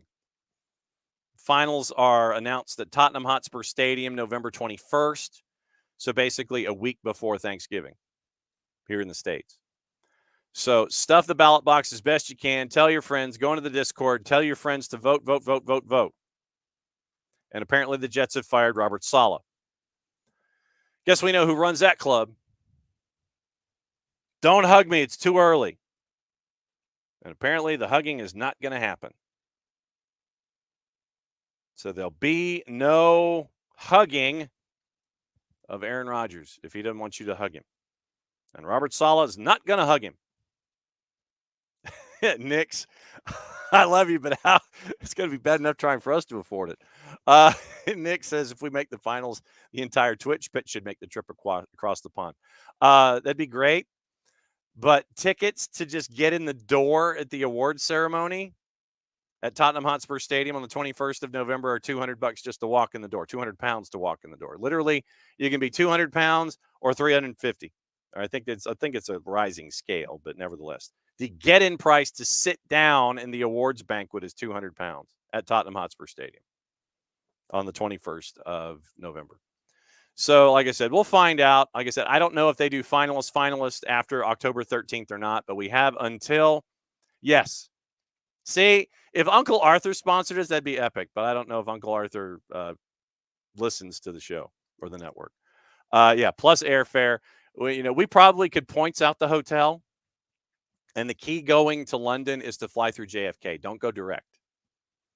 Go from here to JFK over. It's cheaper. Nick knows this with his cheapairfares.com. But yeah, apparently the Jets have fired Robert Saleh, so we know where that's going. Yeah, see, Abby's got friends she can stay with, but still, it's the whole thing about it's the. I looked at the price tags. Literally, I get sticker shock for this banquet at Tottenham Hotspur Stadium. I don't even know if it's like on the ground, if it's on the surface, or if it's like in one of the restaurants or something, or if they're trying to control the audience amounts. So, yeah, nothing like a bunch of rowdy Americans coming over and charging Tottenham Hotspur Stadium. Yeah, Nick's Rogers steps in as coach player. What could go wrong? Absolutely. Um, yeah, so you have until the 13th, dinner time, our time, because I think when Big Ben strikes midnight, that's when the fan voting stops. So that would mean dinner time, our time, Sunday. You have until then to get it all squared away. So, once again, very, very humbled that they have us in the final 10 on this or any other planet as a part of the FCAs, and also the Sports Podcast Awards, run by the same organization, are up and running there as well. So we'll see. But no, very, very humbling and stunned when they announced that a couple weeks ago. So vote, vote, vote, vote, vote. Also on the board this morning, I know that I needed to talk about what was going on with the Angel City situation. Once again, according to Steph Yang, league announced the discovery on Thursday about Angel City.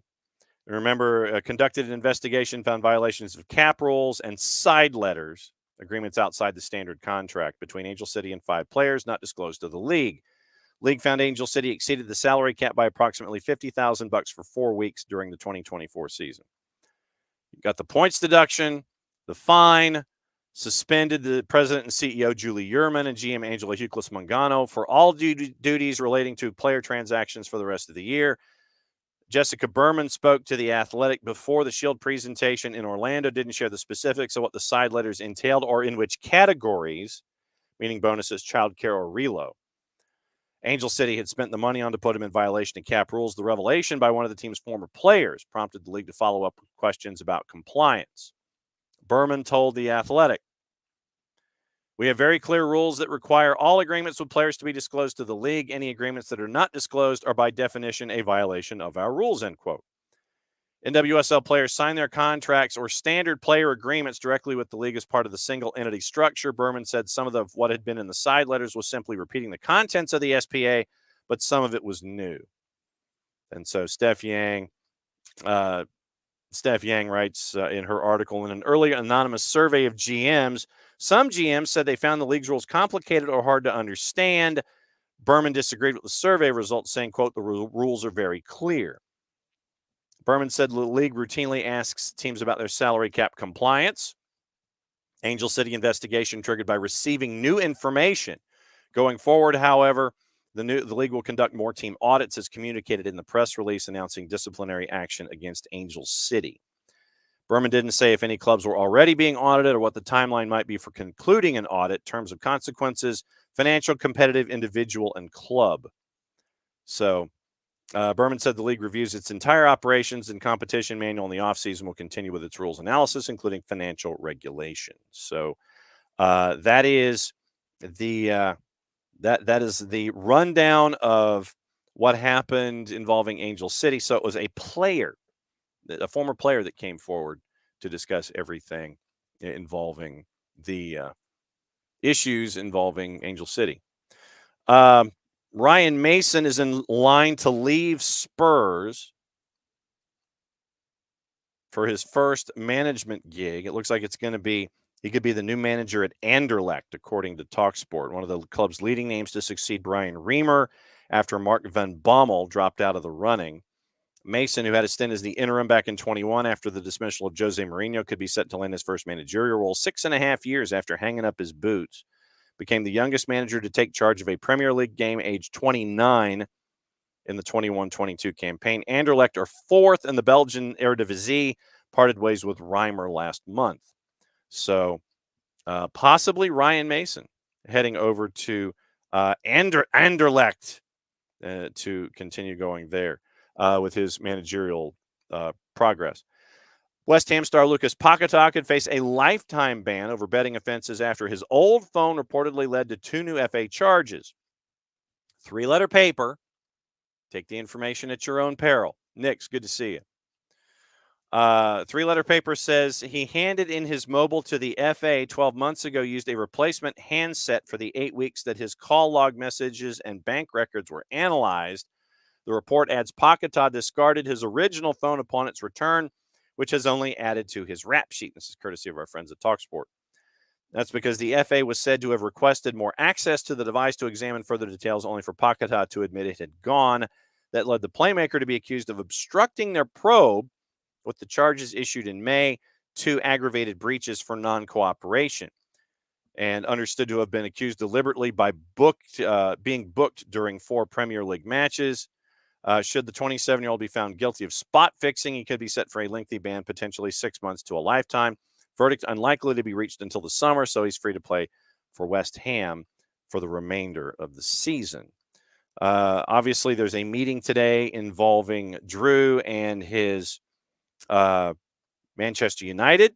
So we'll see what happens there involving the future of Eric Ten Hag. No extra punishment for Nico Jackson after being accused of slapping Morato during the 1-1 draw with Nottingham Forest. Both clubs have been charged with failing to control their players after what the FA term a mass confrontation. So the clubs, mass confrontation, nothing else involving any other players specifically. So so is it officially official? Did they not waste any time? Because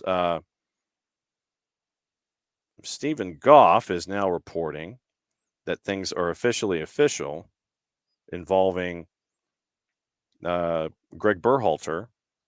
It is, as of 17 minutes ago. So there we go. So it is officially official.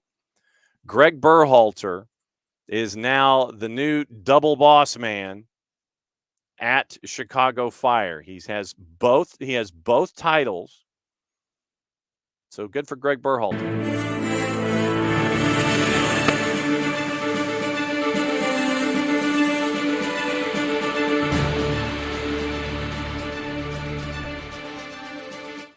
Chicago Fire FC. No, I don't want 20% off single match tickets. Chicago Fire FC today announced Greg Berhalter has been named club's director of football and head coach. 10th full-time head coach in club history, will oversee all aspects of the Fire's sporting operations, including the first team, Fire 2, and the academy, reporting directly to owner and chairman Joe Mansueto.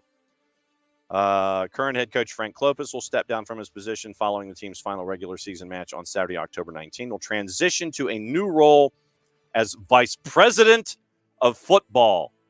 I feel like I need a thunderclap or something. Quote from Joe Mansueto: after a thorough and detailed search that included a number of exceptional candidates, it became clear that Greg Berhalter was the right choice to lead our sporting operations. His previous success in MLS, where he thrived in a dual role, and his experience leading the U.S. men's national team over the last 6 years make him an ideal fit for our vision for the club going forward. Another paragraph from Mansueto, quote from Berhalter, continuing to go through Berhalter's numbers, quote from Klopas, going through the Berhalter resume, playing their final match of the 24 regular season against Nashville Soldier Field, October 19, beginning at 5 o'clock Central Time. Match broadcast globally on Season Pass. So officially official.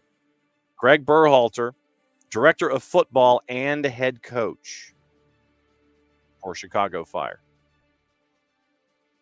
Not really a shock, mind you, but nevertheless, and officially announced, so it's officially official.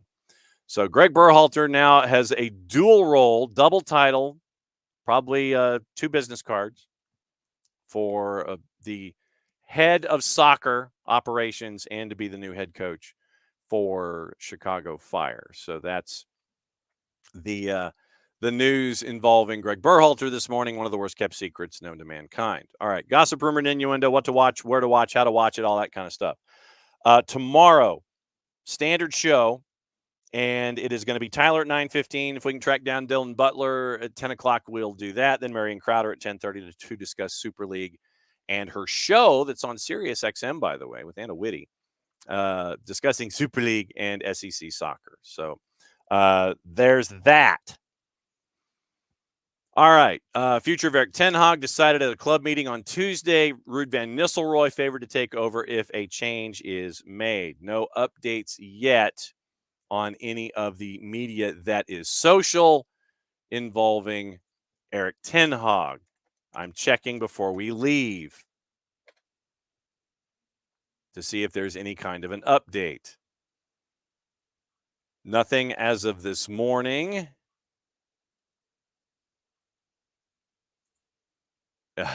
Yeah.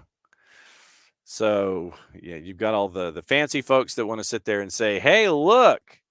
And Thomas Tuchel is also apparently a part of the discussion as well. So right now, keeping an eye on Tuchel, keeping an eye on Van Nistelrooy, keeping an eye on Ten Hag. Nothing officially official yet involving Eric Ten Hag and Manchester United. Can't wait to hear what Drew Dickinson has to say about it. Ten Hag believes he retains the faith of the Manchester United bosses heading into the international break. Liverpool are interested in Eintracht Frankfurt striker Omar Marmoush. Forest and Villa wanted to sign him last summer. City considering a January move for Martin Zubimendi as covered for the injured Rodri. That's from Relevo. West Ham will price Mohamed Kudus out of a move away from the club next summer despite interest from Liverpool, Arsenal, Man City, and Chelsea. Newcastle pushing to sign Leroy Sané when his contract expires at Bayern Munich. Bayern Munich are ready to make Jamal Musiala their joint best paid player along with Harry Kane on about £400,000 a week. Not thought to be in talks with Real Madrid or Manchester City. Wolves are maintaining their full support for head coach Gary O'Neill after sacking set-piece coach Jack Wilson. Barcelona are tracking Jonathan David. So that's where we are. Yeah, Abby, exactly. Just what he wants, full control. And I think that's what you're going to get a lot of these days. You're going to get coaches going into these situations saying, I want it all. And I want it now. It's like Veruca Salt. If he's left alone, that's the key. If he's left alone, let the man operate. So we'll see what happens. All right. What to watch, where to watch it, how to watch it. You've obviously got all the college soccer that's today. Keep an eye on your friends in Florida. Please tell them to leave low-lying areas, if not the entire state of Florida. Bring them north. Shoot. And there are folks that are on social media offering up farmland, places to stay with generators and all that kind of stuff. And don't wait too late if you're in Central Florida. We do have an update with our friends in Western North Carolina, by the way. Do have some updates there. Get into the college soccer in a bit.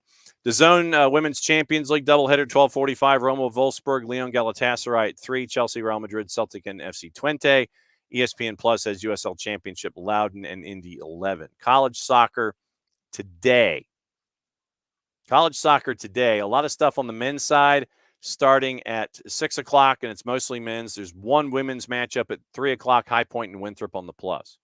6 o'clock, you've got soccer in the Northeast. You have Ivy League on ESPN Plus, Gardner Webb and Winthrop. Keep an eye on Scott Wells and his group with what they're doing. I've got an update from Scott as well with what we've been seeing with our friends at the universities that we've been keeping an eye on.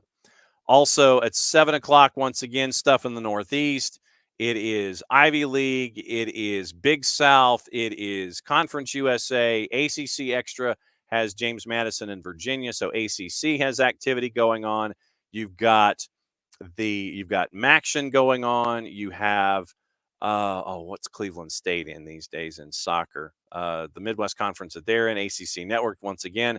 Michigan and Notre Dame is at 7 o'clock on the ACC Network. Charleston and North Carolina is on Extra. Stetson and South Florida, I don't know if they might be racing the clock to get that one into land and then get everybody north. Wofford and Wake on ACC Extra. Butler and IUPUI at 7 o'clock. Mercer, Georgia State, 7 o'clock on ESPN Plus.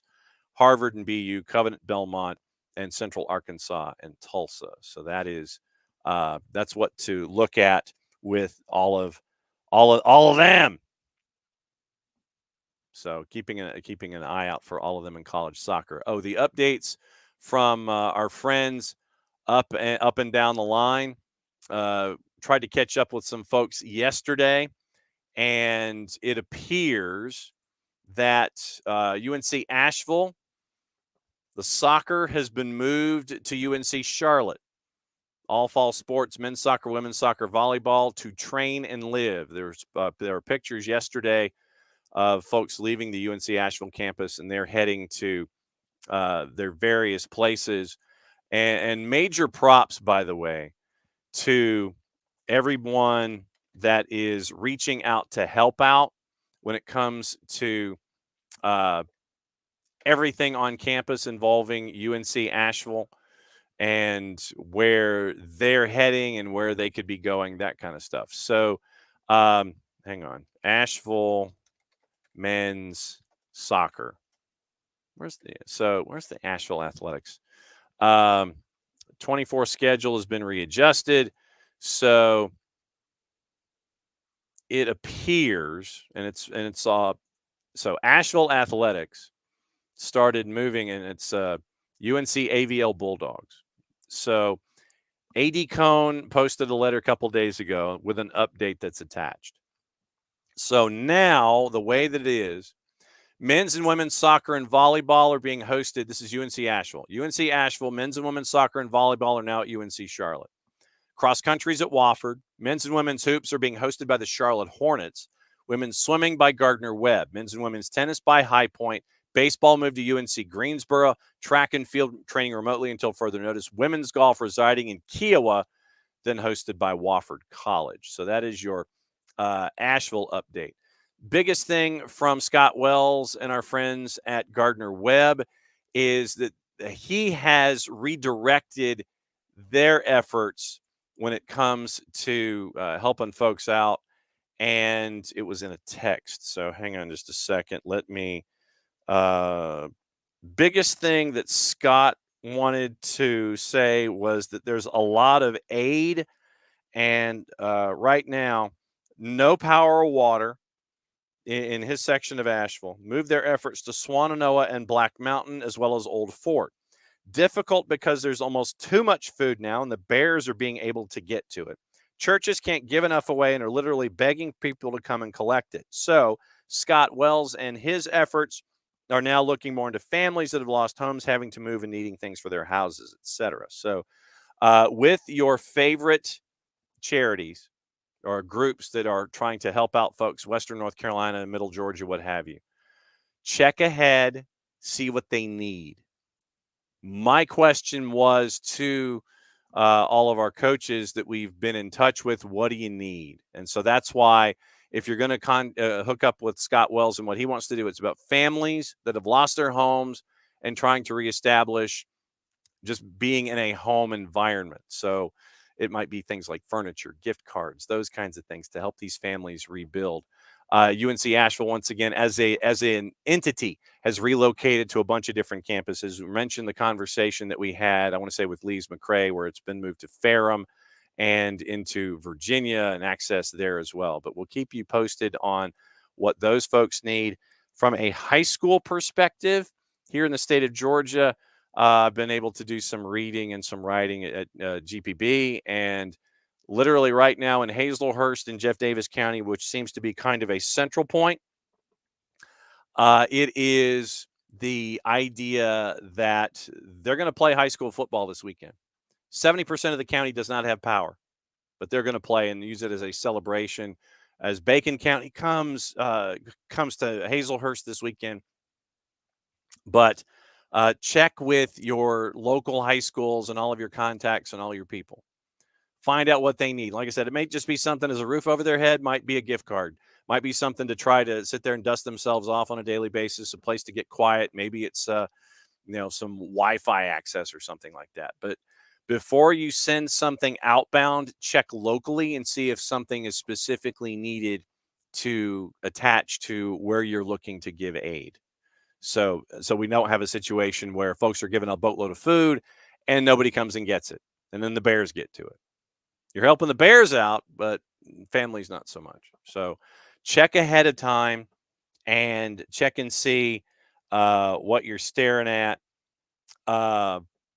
with all of the folks that are trying to help out here. And it's fantastic that everyone is trying to lift each other up. But just right now, since we're a week plus in, just double check to make sure that folks need specific things, or check to see what they need before you send. So just do things that way. Also on the board this morning, let me see, before we try and get out of here, let me go and check and see what is going on around the planet and see if there's anything that I have missed. Abby on looking at Instagram with Brad yesterday. Yes, continue as me. Come on now. Let me see if I'm within the 24-hour limit and see. I don't. 5987888. If anybody wants to be me, they can just log into my computer now on Instagram. Yes, save the login info. Goodness gracious, alive. Brad and Uncle Arthur on the course. That's pretty good. And was that Brooks? So Atlanta United and so Brooks, Brad, and Uncle Arthur on the fairway. That's pretty cool. All right, so, and this is what happens when you're trying to get into everything else. I don't want you to create my account. Manchester City, and we got to get into that. Manchester City's threatening further legal action and rubbish the Premier League victory claims, and apparently there is also now a civil war breaking out. Tom Morgan from the Telegraph. Manchester City have accused the Premier League of misleading clubs and warned of more potential legal action amid bitter recriminations after the APT tribunal battle. Escalated as the champions accused the league of several inaccuracies in its peculiar summary of the tribunal's findings. Further legal disputes could ignite if clubs now push through swift amendments to rules on APTs. The club's head of legal counsel is now suggesting. The general counsel for Manchester City, Simon Cliff, outlined the club's dismay in a letter sent to all other top-tier clubs on Monday evening after both sides declared victory. Well, of course, you're both going to declare victory. Earlier, the league had categorically rejected City's claim of a seismic triumph, conceding only that the ruling showed a small number of discrete elements do not comply with competition law. Cliff wrote the other 19 clubs in an effort to dismantle the lengthy league statement, saying its summary of the panel's award was not correct. The Telegraph Sport reported how the further tensions simmering over a meeting next week of clubs with City opposing plans to rule out applying fair market value tests to shareholder loans retrospectively in the 3 years since APT was introduced. So if you have the Telegraph, that is your required reading of the day when it comes to how folks in the Premier League, the owners of a lot of the clubs, are going to be mad at each other, and they're going to continue being mad.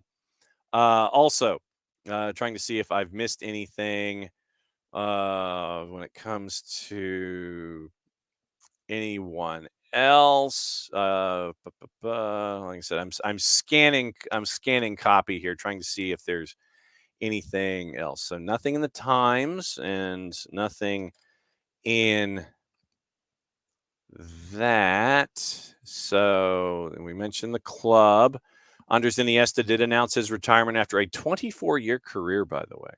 So that is official. Como's Curto has been banned after, and this is from PA Media, a player who racially abused Wang Hee-chang in a preseason friendly has been given a 10-match ban by FIFA, 5 of those suspended for 2 years. Marco Curto, who was then playing for Como, now on loan to Cesena, found guilty of abusing Huang during a friendly match in Marbella. Spokesperson for the football governing body said the player, Marco Curto, was found responsible for discriminatory behavior, sanctioned with a 10-match suspension. And he defended the Jackie Chan comment after the Wolves complained of racism in a friendly. South Korea Players National Football Association contacted FIFA in July to express serious concerns about the incident. Matt Wild said at the time they welcomed the investigation. Como insisted at the time the incident had been blown out of proportion. Miron Suwarso, a spokesperson for the club's owner, said Curto had told the club he told a fellow defender, ignore Huang, he thinks he's Jackie Chan. And that was where that went from there. So, yeah, that didn't go over well. Damn well shouldn't have either. All right, so I think we're caught up on the news and everything, but obviously the biggest thing was that we now have a new two-title man in charge in Chicago, and his name is Greg Berhalter with the Chicago Fire. So tomorrow, once again, Tyler Pilgrim joining us at 9:15. It is hopefully Dylan Butler joining us at 10, and see if we can track down Marion Crowder to talk about Super League, her show on the Super League with Anna Whitty, Super League, and everything going on in the SEC.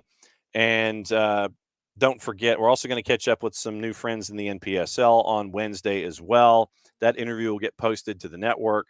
And also Thursday, hour number one is hour number one for Thursday Thoughts. And then it's the Power Hour with Nino and Nico in the 10 o'clock. Trying to catch up with some of our friends in Western North Carolina, see if they can hop on in that Thursday 10 o'clock slot just to kind of update us to how things are. And also Friday is going to be Friday. See if Jason can join us to size up everything that's been going on across college and pro and everything that is going on with him. See if we can catch up with our friends at Beyond Goals Mentoring. And also, we're going to be catching up with our friends at Ozark United on Friday offline. We're going to tape a piece with Chris Martinovich and find out what's going on at Ozark United, because they are now no longer USL NWA. They are Ozark United. And so that is up as well. Plus, remember today, 2 o'clock, 3 o'clock, MLS Next Pro. Pick your dance partner in the East and the West. I think the East will have your chaos. I think the West will be chalk. We'll talk about that as well tomorrow. So we went long because it was worthy of going long. And we'll do that every single day. Once again, thanks to Will Jarrett, Atlanta United, and Communications Department for letting Steve Cooke come on and hang out with us this morning. Very, very cool interview that we got to have with Steve. And find out about MLS Next Pro and Atlanta United too.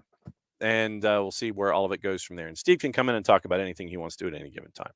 Also, let me get to say hi to everybody and see what's up with North Carolina Answer doing what they can to help each other. Great band togetherness with Wake and NC State this past weekend. Kia is going to need to get out of there with Milton. Yeah, no kidding. So let me say hi to everybody before we get out of here. And I will go and try and figure out how to get this splinter out of my foot. Morning, D. Graham. Morning, Alex. Morning, Dell. Morning, Abby. Morning, Wiley. Morning to us. Morning, David. Morning, Nix. Morning, Pars. Morning, Hutch, doing SDH Alfresco. Well done. Morning, Four Card. And let's see. Morning, D. Graham. Morning, David. Everybody, and Matt and Abby saying hydrogen peroxide. So we'll start there. Let's see. I'm trying to see who else I might have missed. Hutch Alfresco, Nix and Abby, D. Graham with the great question that you really challenged Steve Cooke on. Well done. Morning, OG. Let's see. Morning, Hutch. Morning, Harry. Harry came in for hour number 2. Morning to the OG and Abby, and I think that'll do it. So thanks for all of you guys for coming in this morning. We'll be back at it again in a little less than 22. And we will discuss anything and everything going on the planet. Tyler Pilgrim from Scarves and Spikes kicks it all off, bat and lead off on Wednesday at 9:15. So for everybody here at SDH, thanks for dropping by, as you always do. Back at it again tomorrow. So play it safe, everybody. Mucha platial. And since it's the end of the show, that means we get to run the fancy close instead of a fancy open, because if we ran a fancy open, that would mean that the show is going to continue. But it's not. We'll see you tomorrow. Thanks again for being a part of SDH. Play it safe, everybody. We'll see you soon.